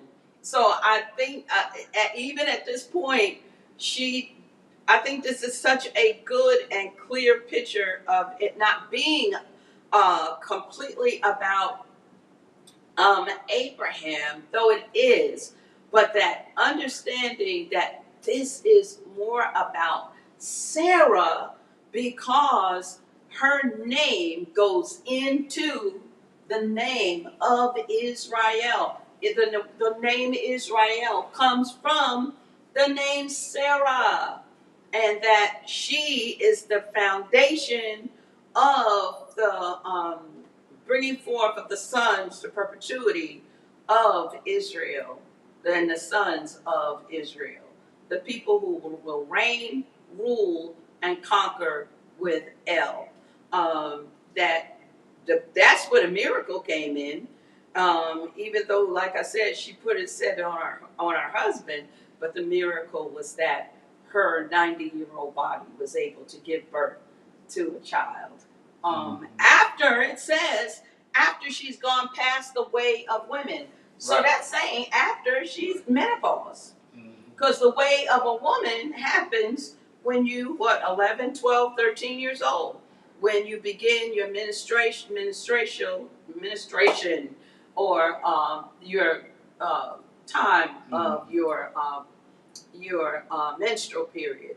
And so she was past, many years past that time, because a woman usually goes into that time somewhere between 40 and 50. 45 and 50 years old, or maybe sometimes even as early as 40, sometimes as late as 50, 55. Women have been known to have their menstrual up to that age. So we see her, Father Yah, making a miracle in their life with Yeshua. And then it goes into the story of Hagar and Ishmael. So Hagar was one of the servants given to Sarah when they left out from Yes. from Gerar, or either from Mitzrayim. That's right. She was given Mitzrayim. That's right, because she was a Mitzrayim. And it says right here, Sarah saw the son of Hagar, the Mitzrayim, whom she had born to Abraham, mocking. So we see in the book of Yashar that this child, Ishmael, is acting like he's shooting an arrow at Yishak. And Sarah sees it. And that's what prompts Sarah, get this woman away from my son, because he will not inherit with my son. And so, of course, Abraham saw that as evil because he loved Ishmael. Because that was his firstborn, his first son. Mm-hmm. Even though he was born from this Mitzrayim woman, Hagar. So there's a problem in this, as we see the way it's supposed to pan out, that Hagar was supposed to give the child over into the hands of Abraham and Sarah to build up Sarah's house. That's what she was supposed to be doing. Turned the other way, where Hagar surrogate mother was evil in her heart. And because of that ridicule, Sarah wanted nothing to do with that situation. But Hagar was literally supposed to be a surrogate. She was only supposed to be carrying that baby for her madam, who was Sarah. But it didn't turn out to be that way. So there was strife between Sarah and Hagar. And because of that strife came down into the son, Ishmael. And he was seen, like he was pointing an arrow, shooting an arrow at Ishmael. And as he was weaned on that day, and Sarah saw it and said, get them out. So Abraham feels bad about that. He doesn't want to drive her out, but Father Yahweh says, do exactly what your wife says to do. And as we know, they get out away from the voice, or the voice of, they get out of the Abraham and Sarah's tent, and he sends them away. And they get out there and they don't have water to drink. And she says, I don't want to see the death of my son. So she puts him over in another area and begins to weep. And the messenger of Father Yahweh, and it says the voice of and Elohim heard the voice of the boy, and the messenger of Elohim called to Hagar from the heavens, what is wrong with you? What's the matter with you? Do not fear, for Elohim has heard the voice of the boy where he is. So we have to remember too, that this child is still the offspring of Abraham. right And right. Abraham's offspring received a blessing from the Most High to be prosperous, and that he would, his seed would be a blessing to all the nation. So even though the mother was a Mitzrayim, and that may have something to do also, where Father Yah was like, don't bother the Mitzrayites, because that's their inheritance that I give to them. Because they're part of now the lineage of Abraham's family, extended family, as we say. We have those people, they're not really blood, but we say, that's my brother, that's my sister, that's my mother, that's my father, because they're extended family. And that's what Ishmael and the Mitzrayites became to Abraham's family. So then, of course, she sees a well, and he's able to drink, and then they go and continue on, and they dwell in the land and his mother took a wife for him from the people of her people, from the Mitzrites. And then at the end of 21, we see the treaty that Abimelech and Abraham makes. And they bring notice in the 21 and 29 that he brings 7 ewe lambs. So a ewe is a female, and he brings 7, and he said, take these from my hand to be a witness that I have dug this well. So this land is given to Abraham, and he says, just, give me this land. And Abimelech says, because of the well of water which Abimelech's servants had seized. And Abimelech said, I do not know who has done this deed, neither did you inform me, nor did I hear until today.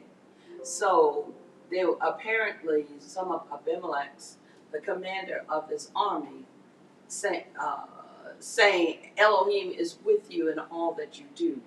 Now swear to me by Elohim not to be untrue to me, to my offspring or my descendants. Do to me according to the love and commitment that I have done to you and to the land which you have dwelt. And Abraham says, I swear. So this well,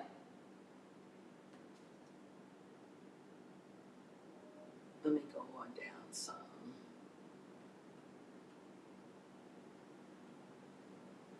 Here it is, 21 and 30. And Abraham says to Abimelech, take these 7 ewe lambs from my hand. I'm paying you. This is a witness that I've dug this well. So when my offspring come around, you will know that this well was dug by me, and that they will always be able to water their sheep and their herds from this from this well. And so they called the place Beersheba because the two of them swore an oath there. Thus they made that covenant. Now we're going to get later into Yishak trying to go to that very well, and then he gets prohibited, but we're not going to get into that right now. You want to bring anything else out in 21? The comparison here between Sarah and Hagar, the when a woman cannot conceive, Yes. what is it Barren. called? Barren. The barrenness and the course of events is spoken of later on, how Yahweh says that in heaven you have Sarah and Hagar being played out, and the children of the barren woman are more than the children of the married woman, but not to be afraid, because the married woman will end up having more. So what you're seeing right now, as we go through with Sarah in her time of barrenness and her cries because of barrenness, we see this with more than one generation. We see it after she goes through it, then her son Isaac and his wife go through it, and then with Jacob, we see that he has 4 wives. Now it's being played out on a bigger, platform, that now we have the loved, the unloved, the slave, the free, all of this situation as the generations are being birthed in. Mankind, Israel, is going through this. So basically, in the end, Yahweh is telling us to have faith. This is what he's, from the very beginning, what you're looking at now, don't be afraid of. Because if you walk according to my covenant, in the end, you're going to be glad you did. And so this is what I'm saying is being played out as Yahweh is saying in heaven. This is Jacob's ladder in heaven. it will be done in the earth. And so the children of the married woman will be more than the children of the slave woman. So all of this is being played out, and Yahweh tells us that if you endure until the end, you will be glad you did.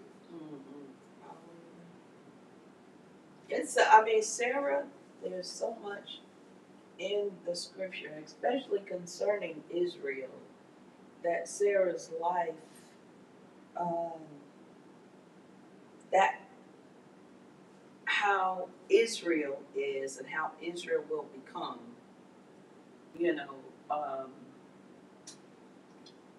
implies through the life, or I'm not using the right word, and I know what I want to say, and it won't come out right. That Sarah's life is supposed to be, you know, a vision of Right. the house of Israel. And through many times through the women, and we see that in the Brit, in the renewed covenant, that Yeshua, the women that he encountered, also being a foreshadow and a picture of Israel. Mm-hmm. Israel, past, present, and future. So many times, you know, that's why we can't, you know, forsake what we see in these women that Father Yah is using throughout the Torah, throughout the half Torah, with the prophets, and also within Proverbs, and also within the renewed covenant. Mm-hmm. Also, all being a picture, you know, of this wife and this bride of Father Yah. So that's a great point to bring out. You have anything else? Anything else in 21? Okay, so let's go on to 22. 22, we see the entire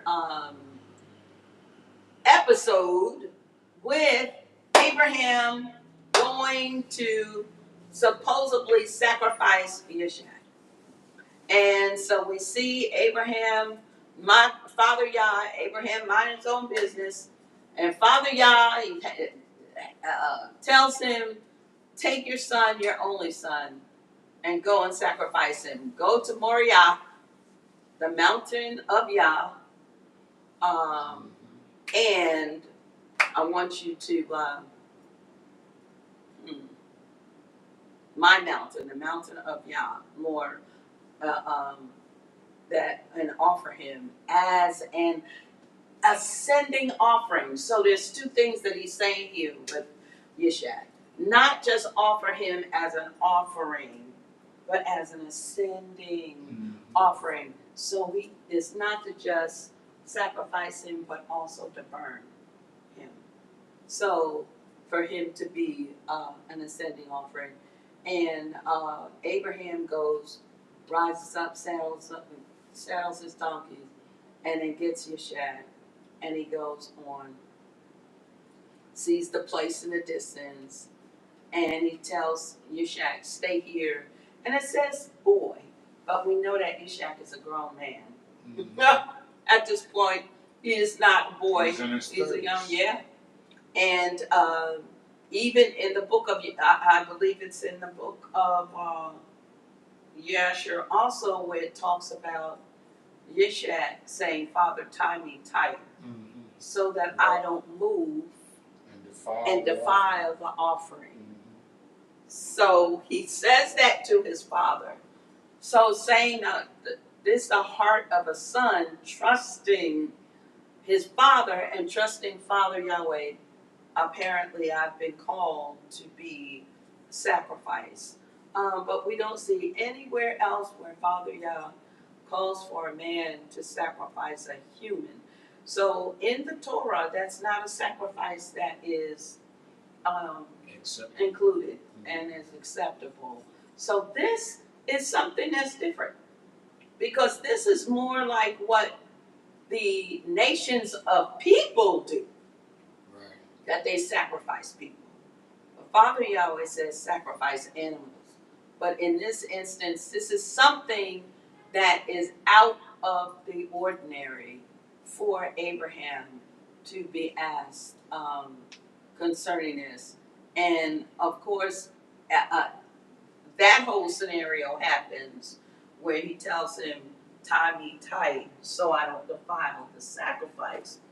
That happens after or before he says where or after he says in 22:7, Father, I see the sacrifice, I see the wood and the fire, but where is the lamb for the ascending offering? And he says, Father will supply, he will provide his lamb. When they got to the place, he stretched out his hand, he grabbed his son, put his son on that altar, tied him on there.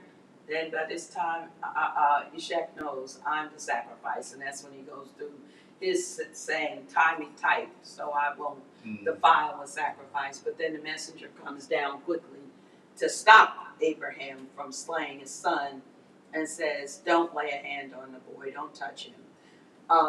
He says, for now I know that you fear Elohim, 22:12. See, I will not, that you will not withhold your son, your only son, from me. And he looked up and he saw a ram caught in the bush by his horns. And he got that ram and he sacrificed him. And at that point is when he said, the mountain of Yahweh, he provides. So Yahweh Yireh, which this is where Father Yahweh provided. The word Yireh means to provide or supply. And this, the second time he said, by myself I have sworn, declares Yahweh, because you have done this, I have not withheld your son, and have not withheld your son. He says, I certainly bless you and increase your seed as the stars of the heaven and as the sand which is on the seashore, and let your seed possess the gates of their enemies. That reminds me of Lot being sitting in the gate of the enemies. And that, as I was saying earlier, Lot being a kind of microcosm of Israel spread out now all over the world in the gates, the gates of the enemies of our enemies. He said, and in your seed, all the nations of the earth shall be blessed. This is the promise that I always reiterate to people, Genesis 22:18, when people say that only certain people of the earth is of the house of Israel. And I say, I do not agree, because of this promise. In your seed, all the nations of the earth shall be blessed, because you have obeyed my voice. Okay, so that means all of the nations of the earth are going to have some of the seed of Father Abraham in them. So for us to say that there's some nations of people where there's not the house of Israel, I don't believe that is true, because of Genesis 22:18. I believe that Father Abraham's seed is spread throughout all the nations of the earth. Therefore, the house of Israel and the blessed people are throughout all of the nations of the earth. And I do not believe that they necessarily all look like us. I think they look like all different, just every nation. Mm-hmm. Every nation. And I think, and I want to remez, or I guess I can't remez right here. I want to go forward, fast forward to Yeshua saying to Yeshua, your brother and your mother are outside. Your brothers and your mother are outside. He said, who is my mother? Who's my brother? Those who do the will of the Father. So if they do the will of the Father, then they are the house of Israel. And so we need to look at it from that standpoint and leave it right there. That all the nations of the earth are blessed because of our father Abraham, and his seed is going throughout all the nations. Okay. That's all I wanted to bring out in there. You want to bring out anything else to finalize this Torah portion? Yeah, I always love this part because it always reminds me of the father-son conversation between Yahweh and Yeshua, and we have Abraham and Isaac. You know, Isaac being the promised seed after so many years, a promise of having a child, and then all of a sudden, now I want you to sacrifice your son. And you know, after all that Abraham and Sarah went through, now you want me to send them back to you. Yeah. Well, that in itself was a foreshadow of Yahweh, Yeshua. Yahweh, again, you know, wholeheartedly, I see no difference between the two, which are really one. And in every instance, he's telling us that. And so even when he created us with a body and a spirit. And so to deny that he can have a body, he's a spirit. You know, to deny that he can have a body, it's kind of, you know, it's not foresight, because if we ourselves represent the embodiment of a spirit, we've never seen our spirit. Likewise, we've never seen the spirit of Yahweh. But where the scripture says Yeshua is the very exact representation, then we have to know this conversation with Abraham and Yishak. Father, where is the sacrifice? I see the wood. I see, you know, the altar as we get there. But where is the sacrifice? And turns out that he's actually the sacrifice.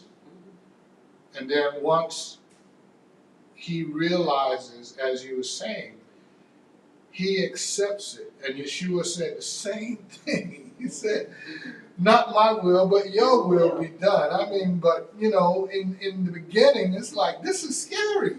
Take away this bitter cup from me.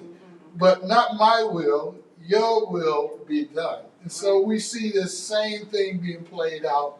You know, the wood, Yeshua carrying the wood, Isaac, you know, all of this just, when I received this understanding some years back when we came into this walk, this just took me to, I mean, talking about the light coming on, this was a flood. And I remember talking to, you know, different ones who would listen. I just was telling everybody, you know, and I'm like, let me run it down to you. I get excited because every year we go back to this. I love it. It's just renewed thought for me. Okay. So we've finished up the tour part of it. Let's roll on into Zechariah 6. I'm gonna go over here and do this so you can see. And I've been spelling Zechariah wrong. It's Zechariah. Okay, 6. I don't know why I wanted to spell Zechariah with a Z-A, but it's Z-E. Because King James, because I just did the same thing. It's Z-E, it's not Z-A. Yeah. So So in Zechariah 6, chapter.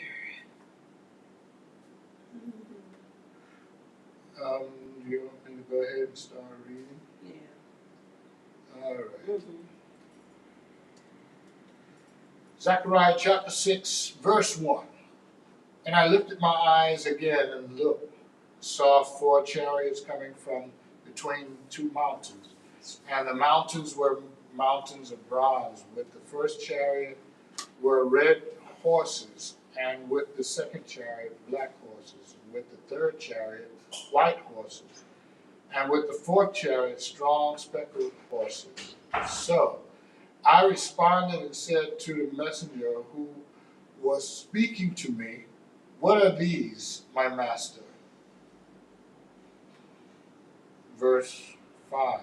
And the messenger answered and said to me, "These are the 4 spirits of the heavens coming forth from presenting themselves before the master of all the earth. The one with the black horse is going out to the land of the north, and the white horse gone out after them, and the speckled ones have gone out to the land of the south, and the strong ones went out eager to go, to walk to and fro in the earth. And he said, Go, walk to and fro in the earth. So they walked to and fro in the earth, and he called to me and spoke to me, saying, See, those who go towards the land of the north have given rest to my spirit in the land of the north. And the word of Yahweh came to me, saying, Receive the gift from the exiles, Shaddai, Tobiah, and Yadaiah, who have come from Babel. Then you shall go the same day and into the house of Yoshiah, son of Zephaniah, and you shall take the silver and the gold, make a crown, and set it on the head of Yehoshua, the son of Jehozadak, the high priest, and shall speak to him, saying, Thus said Yahweh of hosts, saying, See the man whose name is the branch, and from his place he shall branch out, and he shall build a hekal, a temple of Yahweh. It is he who is going to build the hekal of Yahweh. It is he who is going to bear the splendor, and he shall sit and rule on his throne, and shall be a priest on his throne, and the counsel of peace shall be between them both. Verse 14. While the crown is for a remembrance in the hekal of Yahweh to Helene, and to Tobiah, and to Yediah, and to his son, or to him, son of Zephaniah, and those who are far away shall come and build the house, or the hekal of Yahweh. And you shall know that Yahweh of hosts has sent me to you. And this shall be, if you diligently obey the voice of Yahweh your Elohim. Hallelujah. Hallelujah. Oh man. Well, let's go back to the beginning of Zechariah.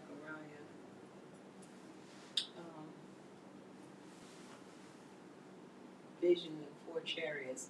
So we have the 4 chariots that are, and it says we mountains, and the mountains were mountains of bronze. So when I think about 2 mountains and there being I think about Mount Gerizim and Mount Ebal, where the children of Israel go, and they 6 tribes are commanded to stand on Mount Nebo, and 6 tribes are commanded to stand on Mount Gerizim. One, Gerizim is the mount of blessing. Nebo is the mount of curses.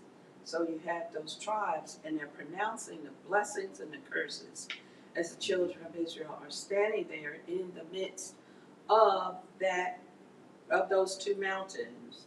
So from a Hebrew standpoint, we look at this being the place, and they're standing in the valley of Shechem. So we look at the head as the valley of Shechem, and on the right side is Gerizim, the Mount of Blessings. On the left side is Mount Ebal of curses. So we see that you make a decision on whether, like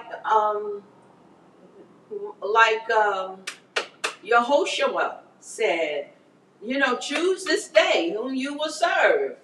Will it be Yahweh with blessings, or will it be the enemy? And you choose disobedience. Either you choose to be obedient and be blessed, or you choose to be disobedient and be cursed. So that's what that reminds me of, those 2 mountains. But look what has happened here, because Zechariah is a prophet to the house of Israel, to the southern kingdom. And he says that now the mountains are bronze. And we see, what prophet was that talked about your mountains, your heavens will be bronze, and your iron. I think that's Isaiah. Okay, and your land, the land under you will be bronze. So iron and bronze, that they're going to be as steel. So, I mean, thinking about it, the earth, the earth supposedly being a place where all life, life and seed and wealth comes from it. So you have food to eat. You're able to plant and bring forth food. But if it's bronze, you're not bringing forth anything. It's just hard, and it's shallow, and it's hard and shallow, or not shallow, but hard and solid, and not accepting or having any water. That would be like a desert place where you don't have water in order to produce your fields and your crops to be able to eat. So we see this is also looks like with the chariots, the red horsemen, the chariot, the black horsemen, white, and then the speckled. Those are the 4 horsemen of, as they call, the apocalypse in Revelation. So we see Yochanan getting a revelation of what's happening here with the vision of these 4 horsemen in Zechariah. And he said, who are these? These are 4 spirits of the heavens coming forth from presenting themselves before the master of all the earth. Is going out to the land, and one with the black horse is going out to the land of the north, and the white one that have gone out after them, and the speckled one that gone out to the land of the south, and the strong ones went out, eager to go to walk to and fro in the earth. Go walk to and fro in the earth. And so we see, but by the time we get to Revelation, they're going out to bring war, pestilence, scarcity of food, and, famine, and death. Those are the 4. And in 6 and 8 he says, see, those who go toward the land of the north have given rest to my spirit in the land of the north. And then we see him talking about the crown of the temple that is now being given a gift from the exiles, receive the gift from those exiles. So we see the exiles being, let's see, because this is Zechariah. Yeah, so this is after Nehemiah, and yeah. So this is after the exile from Babylon. And you shall take silver and gold, 6 and 11, and make a crown and set it on the head of Yehoshua, son of Yehozadak. So Yahweh is righteous.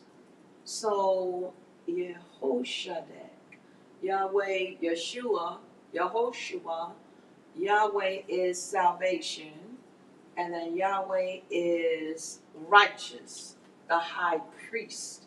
And we see also Yehoshua coming in the form of Yahweh is righteous and being our high priest is spoken of in Hebrews, that we now have a high priest that goes before us in the book of Hebrews. So you want to bring anything else out? And then calling himself the branch. Right. Yeah. So this definitely is speaking of, the set apart one, Yehoshua HaMashiach. See, the man whose name is the branch, and from his place he shall branch out, and he shall build a Hekel of Father Yah. See, that's his job to do.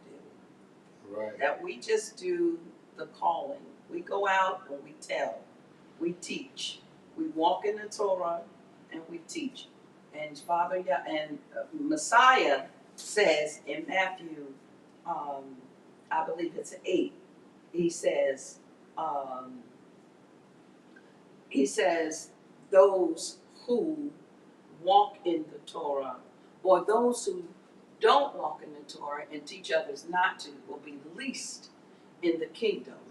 Now, that least in the kingdom, people think that you'll be the least, or it'll only be one. But no, least in Hebrew means you are there, 0. Aser, that when you start counting in Hebrew, you start with 0. 0 is a number in Hebrew. You start from 0 and you begin Aser, Akkad, shine, or I don't know why it's not coming to me, the number for 2. But anyway, it begins with 0. So when it says you are least in the kingdom, it means you're not going to be there. No, I'm counting. Oh, yeah. 1, 0, 1, 2. Aser, Akkad, and it's not shine, it's shrine. It's not that. I need to do better with my numbers counting in Hebrew. But anyway, he's saying that you're not going to be in the kingdom. So least does not mean you're going to be the smallest in the kingdom. Least means that you are not going to be in the kingdom, 0 in the kingdom. Then he goes on, Messiah goes on to say that, but those who walk in the Torah and teach others to walk in the Torah will be classified as great in the kingdom. So when we even say our blessing over our children and over our families on Shabbat, we say, may you be as Sarah, Rebecca, Rachel, and Leah, or as Ruth and as Boaz. May you be your name be as Ephraim and as Manasseh. That those names, that we're calling out those names, because may your name continue in the house of Israel forever and never be blotted out. So that's this thought of as he is speaking of building the Hakel, that you your name will never be blotted out, and that your name will be consistent within the house of Israel. But Mashiach gives that for on purpose, because people, but I know a lot of people believe that when it says least in the kingdom, but I'll be in the kingdom, right? Yeah, but you'll be least. No, you won't. It means you won't be in the kingdom.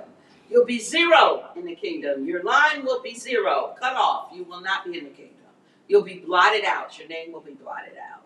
But if you teach, walk in the Torah, teach the Torah, then your name will be great in the kingdom of our Elohim. And Yah, Mashiach, is the one who builds the Hekel. He is the builder. The Hakel is the assembly. So when we say Hekel in Hebrew, it means assembling of the people of Israel. Like when Father Yah commands us on the Shabbat to what? Gather. That's the Hakel, part of the Hakel of the house of Israel is called to gather together on the Shabbat. That is a command. You can't gather at home in your house on the Shabbat. You should go to your assembly place and gather. And there's a blessing, because he's put a blessing on the gathering. So when we see where even Shaul says, do not forsake the assembling of the saints. There's a blessing, y'all. There's a blessing, there's a blessing, there's a blessing. If you have an assembly somewhere near you where you can go, even when we first came into the Torah, we used to drive an hour away to go and take part in that assembly. So whatever amount of time it takes for you to get there, get out of that house and go and gather. You are breaking the Shabbat when you do not gather. That's broken, a broken covenant. So now, make that right and get out and begin to gather with those who are like-minded, because there's a blessing. Exactly. In that gathering. It's the obedience. Absolutely. It's a blessing. Mm-hmm. And he said that he was going to bless those who was obedient and keep his commands and guards his Torah. Y'all, this is about guarding the Torah and the commandments and the covenant of Father Yahweh. That when we are called, get to your assembly and gather. Regardless to what is happening, regardless to what's going on, Father has a blessing in store for you in that gathering. He always does. And you'll be blessed. I know I can testify to that.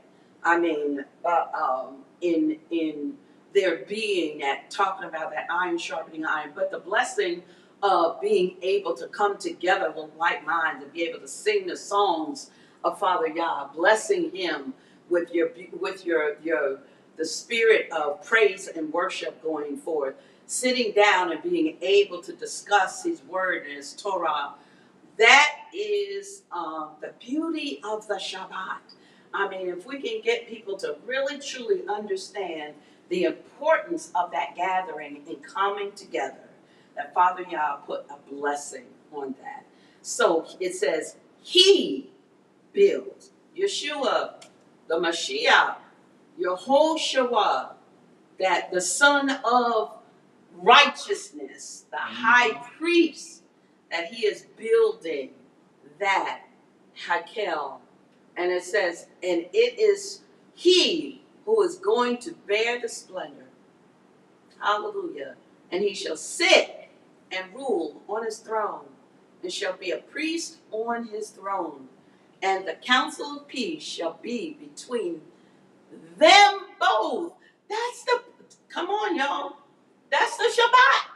That's the rest. So if you want to get a rest, if you know that you've been, man, let me tell you, when I've been through, the time to meet on a Shabbat is when you have been through that week. When you have been tried and challenged that week. That's the time to run into his safety. Run into his Shabbat. and the keeping of his command together. This, y'all, I just can't even explain how important it is. And it's funny, he's bringing this up in Zechariah right here, because the house of Israel is being dispersed and has gone into captivity.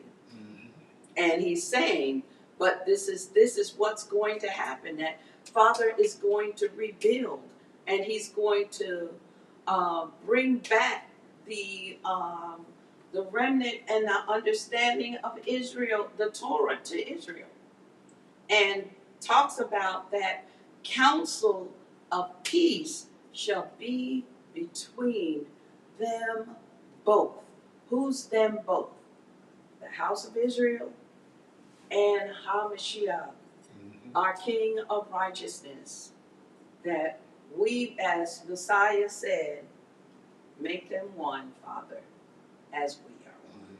So there we the Shabbat is something special, y'all.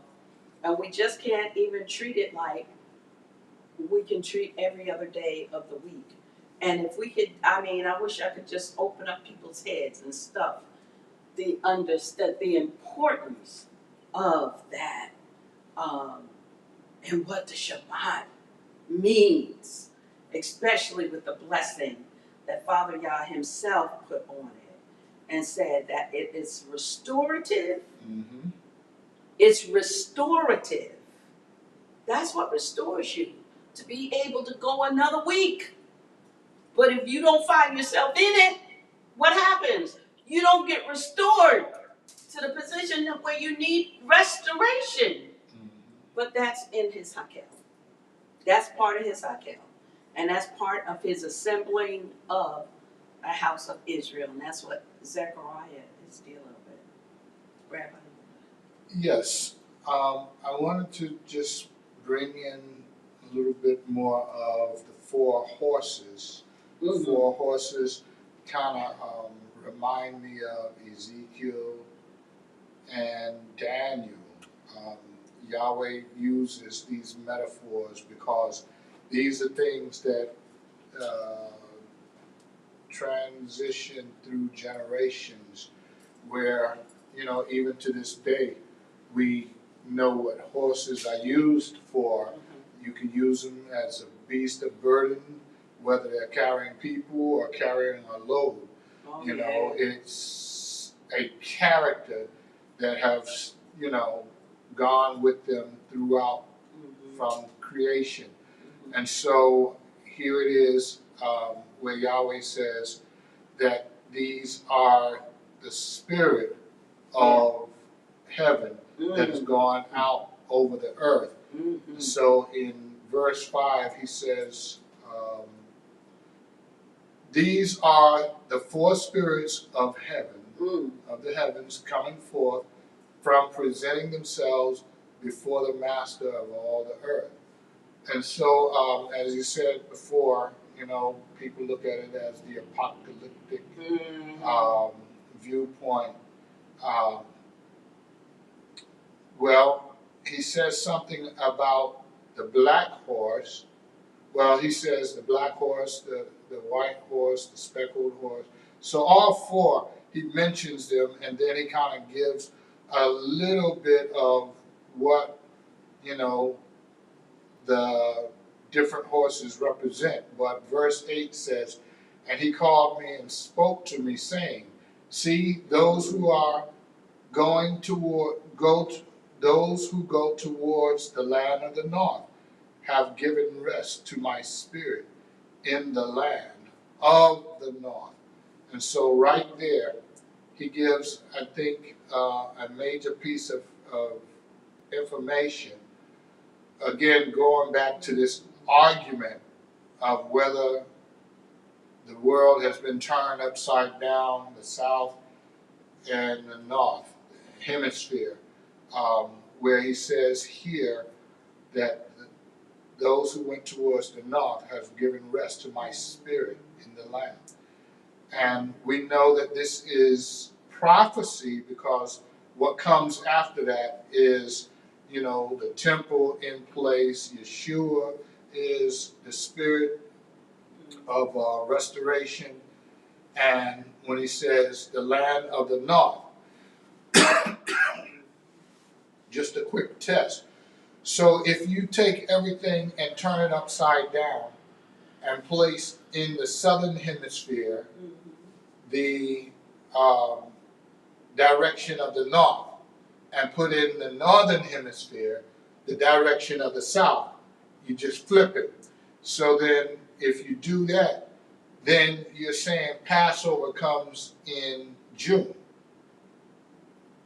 Because if you take the southern hemisphere and name it as the northern hemisphere, and name the northern hemisphere as the southern hemisphere, then the appointed times would be off.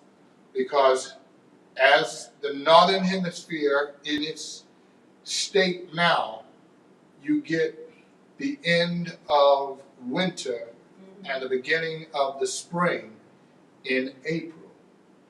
Whereas in the southern hemisphere, even if we switch the names around, the sun, the moon, and the stars, as Yahweh said, are there for times and seasons. So then you get the springtime in June of the year. So the seasons would be off. If we say that the seasons are correct, then when the seasons break, March, April, that's the beginning of the year. That's when we see the trees and everything turn. Then that has to be the correct position. Because again, if you switch the names, you can't switch what God has already spoken. Times and seasons are given in their correct place. So I could never settle and say, okay, man did switch. And I'm sure, whatever they're trying to do, we might as well go for it then. Say the east is the west and the west is the east. Right. Switch it all the way up. If you don't do that, then leave it the way, Yahweh is showing. When the spring and the beginning of the year comes in April, March, April, and allow the word to be tested.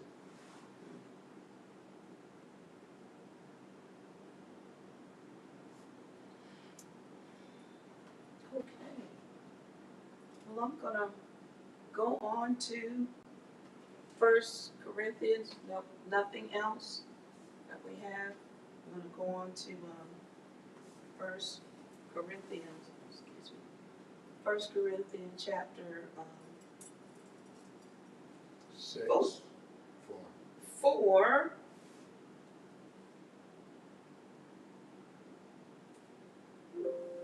First Corinthians chapter 4.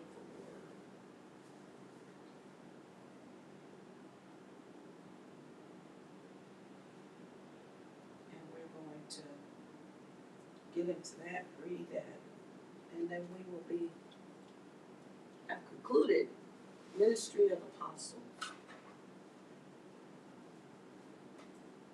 And it starts out with, let a man regard us as servants of Messiah and trustees of the secrets of Elohim. Now, this is a mouthful.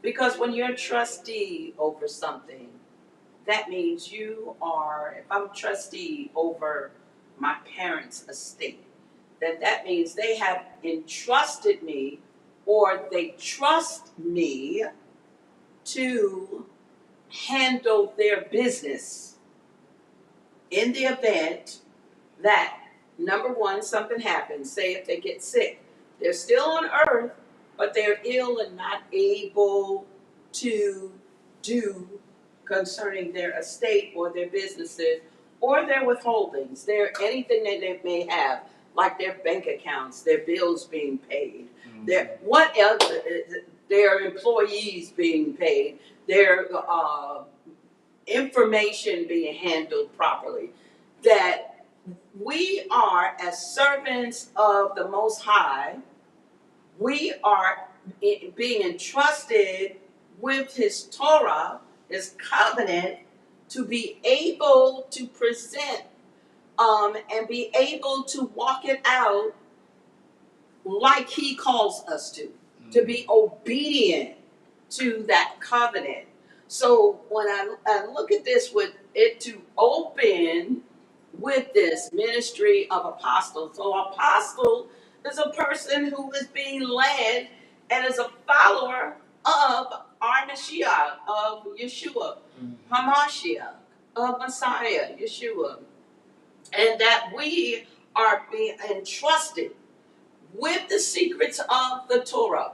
Father Yah said that He would make the Torah as foolishness to those who are so-called wise.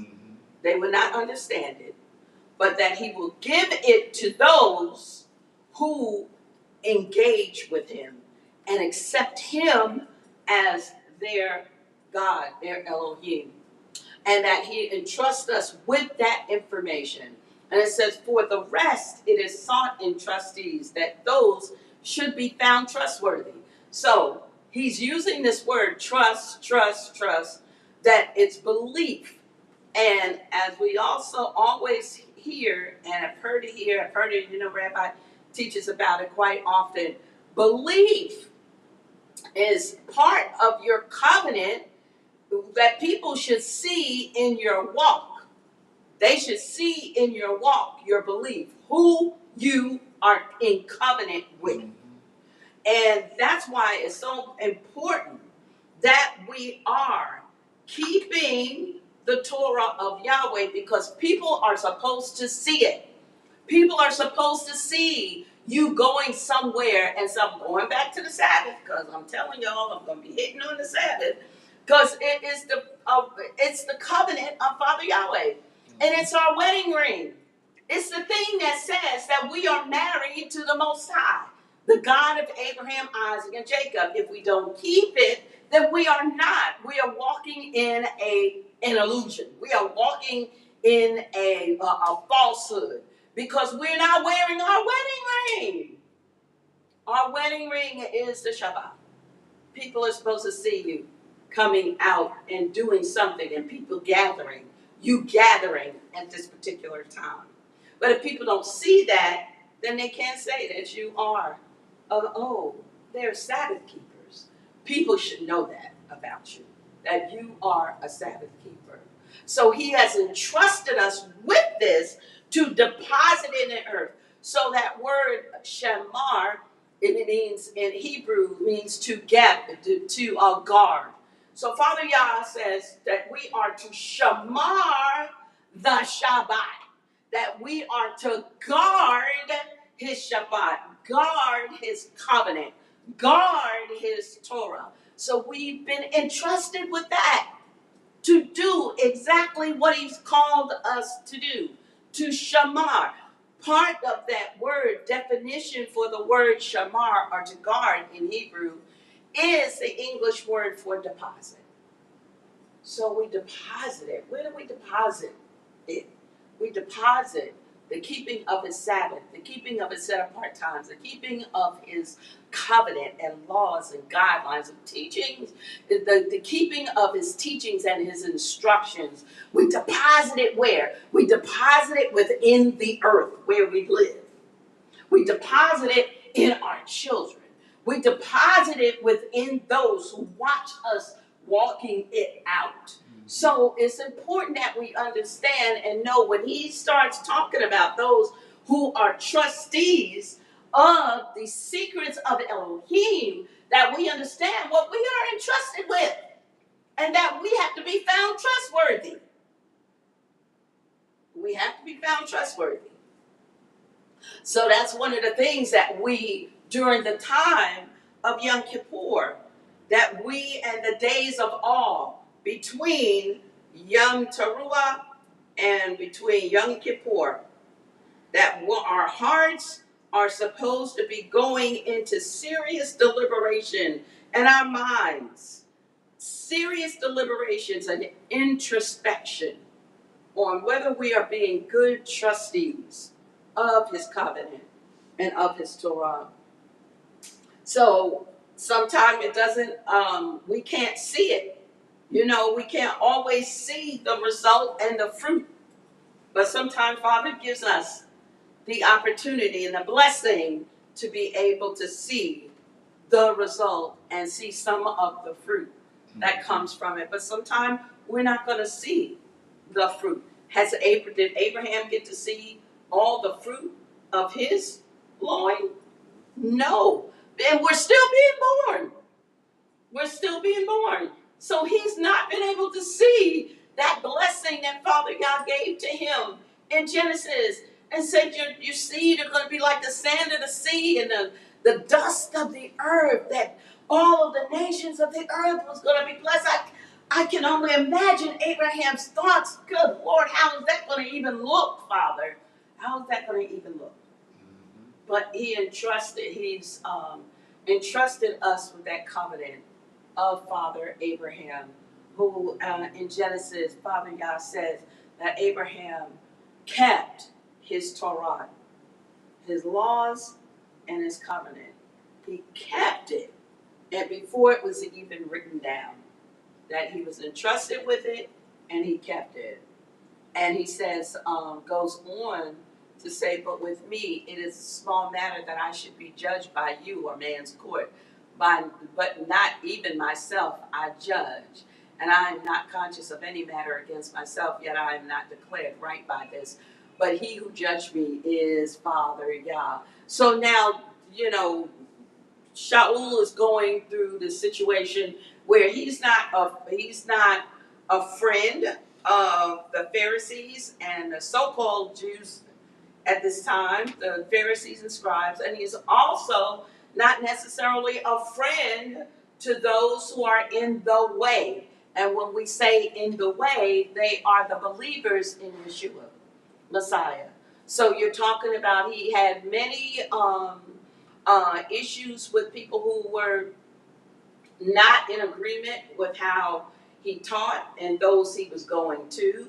So that would have been the Yehudim, those who were of the house of Israel in Judah at the time, in Yehuda.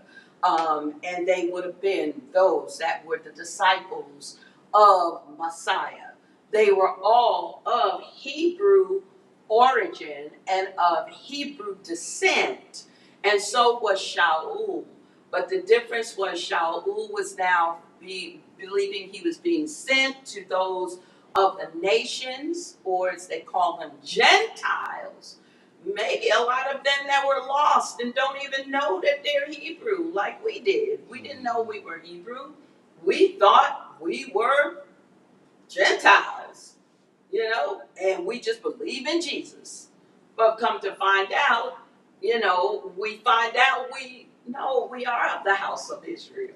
Hidden so well, we was hidden from ourselves. We were hidden from ourselves. We didn't even know and remember. So Shaul is having this problem between, he is not on the side of the Pharisees and scribes, nor is he on the side of those who are the disciples or the apostles of Messiah. And so he's always having to prove himself. He's always having to prove and say. So you will hear him say, I'm a Hebrew of Hebrews. But we also see even Kepha or Peter making a distinction concerning Paul's writings. That as he's writing concerning issues within these assemblies that he's raising up in these different cities. And the brethren are looking at him like, this is a strange teaching. So he's telling people they don't have to be circumcised.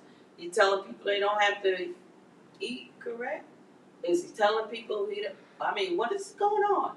Is he telling people that, so Kepha or Peter says his writings are hard to understand. Right. and that people will use them to their own device. They're using his writings and saying, see, Paul said I don't have to be circumcised. Paul wasn't saying you don't have to be circumcised. Paul was saying the more important circumcision is of the heart. Because if you're circumcised in the flesh, what difference does it make if your heart is not circumcised? That's what Paul was saying. But it sounds like to a person who wants to have a justification for not being circumcised or getting circumcised or having your son circumcised, oh, see, we don't have to be circumcised with flesh, we just need to be circumcised with heart. So keep us saying these are problems. So he even goes to Paul and says at a time and says, you're teaching the heart, you're making people not understand what you're saying. People are not understanding because they are not gifted or not trained in the Torah. So this is why it's so important for us to be trained in the Torah so that we know Torah versus what? Halakha. Torah versus tradition. So we know the difference. So Shaul goes on and he tries to discuss with them concerning all that is happening between him speaking up concerning his position and the good news that he is bringing of Messiah, and that he is not trying to be at odds with his brethren, but he is remaining at odds with them, and he's just saying to them, we are all apostles of Messiah Yeshua. Don't, try to separate me from it, because we are trying to say the same thing, but this is difficult because the people are not understanding what you are saying. So he goes on in Corinthians, he says 4:17, for this reason I sent Timotheus to you, or Timothy, who is my beloved and trustworthy son in the master, who shall remind you of my ways in Messiah as I teach everywhere in every assembly. Now some are puffed up as though I were not coming to you, but I shall come to you shortly. And it goes on to say that Elohim, for the reign of Elohim is not speech, but in power. So he is trying to explain to the people there at Corinth many issues that he had with these assemblies, because the people were learning. They were learning, and they were trying to learn as best as they could. But as saying earlier, there was this divide, and it sounded like a lot of times what Paul was saying, or Shaul was saying, was completely against the Torah. But he was a man of the Torah. He was just trying to put it in a way where, like with the circumcision, what is more important? He's not saying that the circumcision is not important. He's saying of the flesh. He's saying you've got to be circumcised in your heart, y'all. You can't just be circumcised in your flesh. So, you want to bring anything else out concerning this? Yeah, with Shaul Paul, he was selected for a very special role. Mm-hmm. And one of the things that I've learned about him, he understands that he is sometimes confusing. Mm-hmm. Later on in Corinthians, he does kind of admit it. He says, I have learned to be all things to all men. Mm-hmm. So to the Jew, I've learned to be Jewish. Mm-hmm. To the Gentile, I've learned to be the Gentile, as not under the law. Mm-hmm. So he knows that he's going back and forward, but without knowing that, it's like, how can he say that? And you look at him like, Yeah. how does he go against the Torah seemingly, Mm-hmm. but he's like splitting hairs, and you really Right. don't understand that's what he's doing. Right. But again, and he says that here in Philippians as well. Uh-huh. It says in chapter 4, verse 11, it says, "Not that I speak concerning need, for I have learned to be content in whatever state I am." And so, well, that's kind of not all the way where I was going with it, Okay. but he's okay with because he says, I am a man of the Torah. I am a Hebrew man, Hebrew of Hebrews. Right. Right. And so, for those who know Torah, he can speak Torah and rightly divide the word of truth. But to someone who says, I am not of the law or of the Torah, he can speak to that person and sound like he's sustaining them in being outside the Torah. But, when you don't know what he's doing, it becomes very confusing. And so I just wanted to bring that up, that he does admit in later chapters that I have learned to be all things to all men. And I was trying to get exactly which one, but he does admit that he can be confusing. To the Gentile, I seem to be one outside the law. To the Torah, one who knows Torah.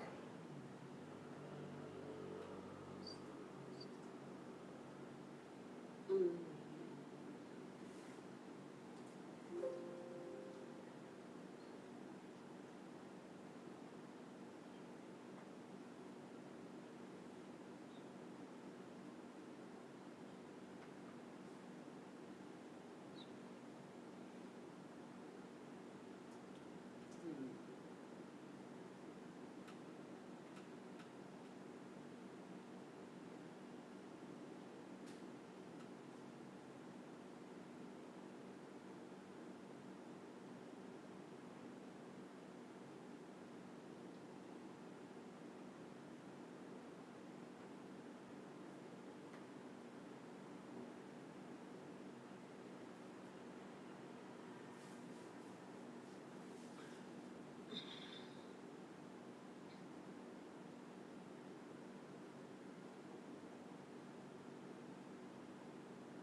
Mm.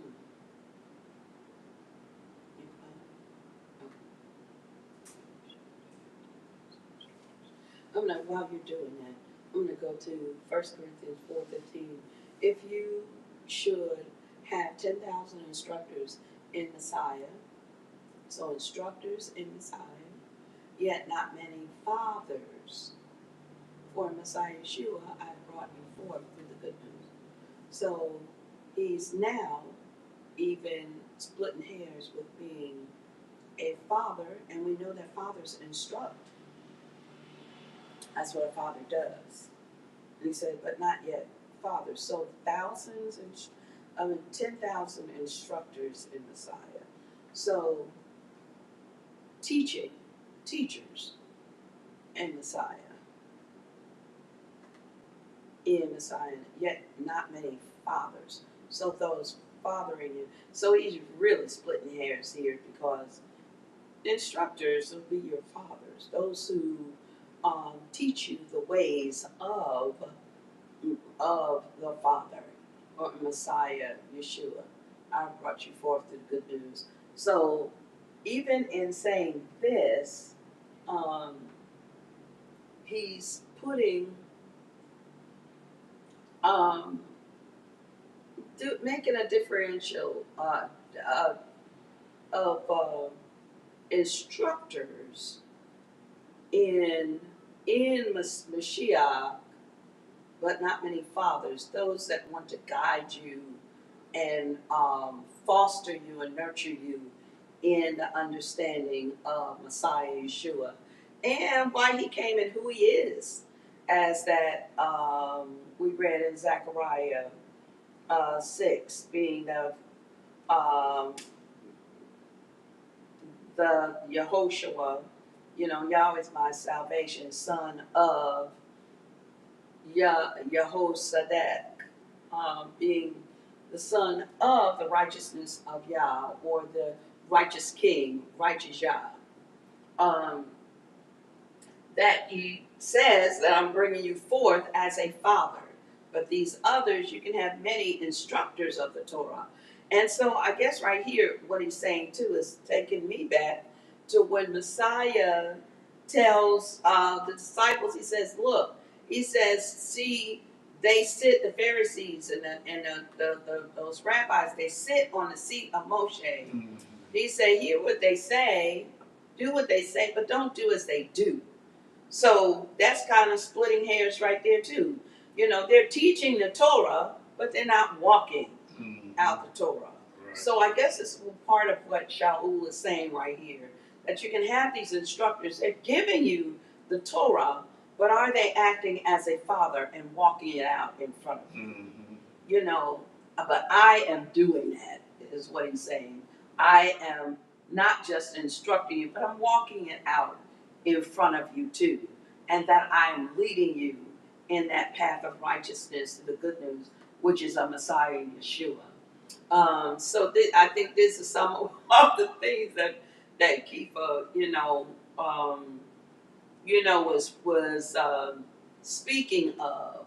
That he will say one thing and sound like he comes right back and nullifies it, but what he's trying to give an example of the difference between the two.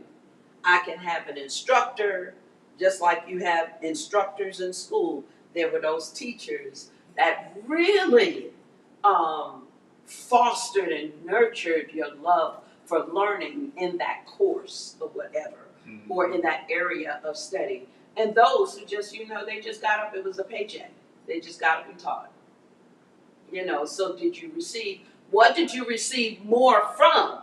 You received more from those who gave you that nurturing and that love and that love for that subject that you were looking to make a professional career in.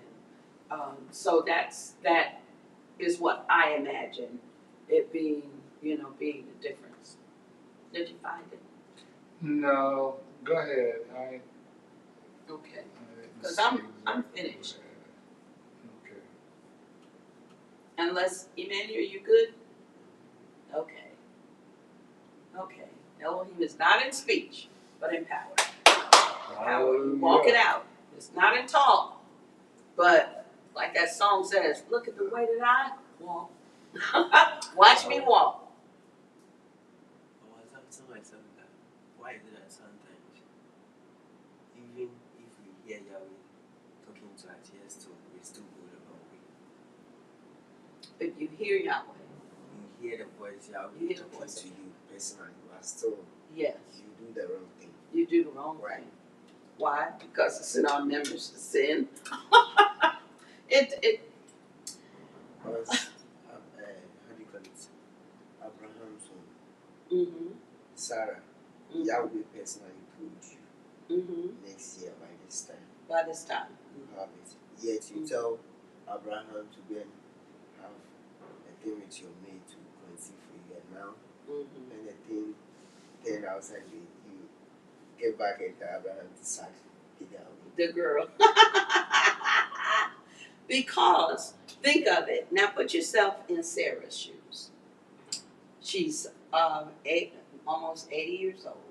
75 at the time that this comes about with Ishmael and Hagar. And she believes that she's going to have a child. Who said that? Father Yah. So why is it that you don't have that faith? But because we just generally don't think about it. We can think about things in our own life. So it's easy to use Sarah because she's another person. But this is what I think about, Emmanuel. I think about the times when I didn't trust and when I didn't believe. And when Father Yah said something to me, and I said, okay, Father, I guess you know what you're doing.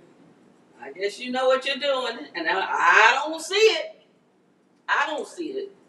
But I had to try to put my faith in it. And may have even stepped out and said, let me just go and let me try to make this happen. I think that's what was in Sarah's mind. That, remember, Father didn't give that piece of information until after Sarah gave Hagar to Abraham. She got that information after. After Hagar was getting ready to, but she was going to give Hagar to Abraham. Abraham said, Father, let Ishmael. not Ishmael, Eleazar walk before you. Remember, he gave Eleazar and name. And Father said, no, Eleazar is not from your loins. This one is going to be from your loins. Yeah. And so he said, let Eleazar live before you. Mm. So he thought Eleazar, his servant, the young man that was closest to him, was going to be the one. And Father Yah said, no, it's going to come from your loins. So when Sarah got the word, that's all Sarah got. This child was going to come from your loins. She knew she was barren. And she's 75 years old. So she's looking at this other young lady and saying, well, I will give my handmaiden. So truly, what Sarah said, it's not that Sarah didn't trust Father Yahweh at that time. She didn't know how he was going to do it. So she said, maybe he's going to do it through Hagar, my servant. So she gives. But then Father Yahweh reveals to Abraham, no, it's going to come from Sarah. Right, because the first time when he said through your flesh, your body, Right.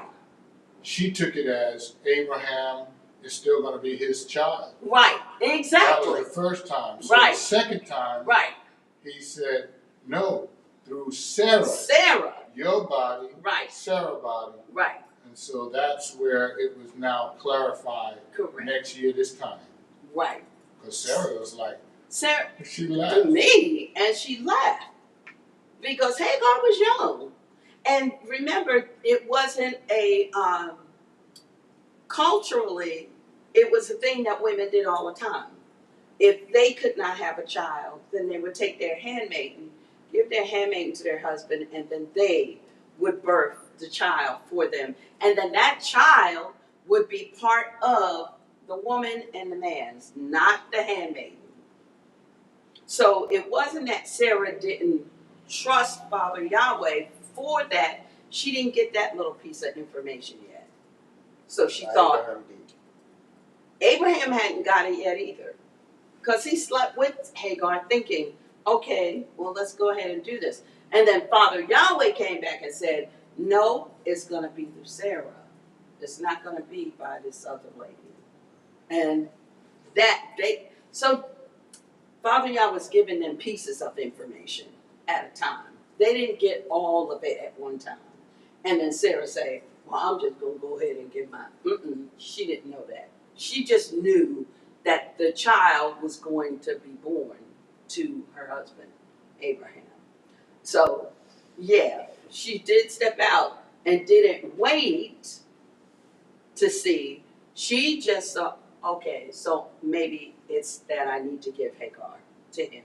so we can have a child, because Father has made this promise to my husband, and I know I'm past the years, not even mincing anymore. I'm past the years to be able to have a child.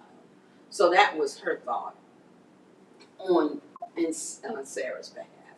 But just from a standpoint of us being children of Yahweh, of Elohim, all the time, Father Yah may speak to us and say this and this and this. He doesn't always give us, he'll give us the end part, but he don't always give us the journey.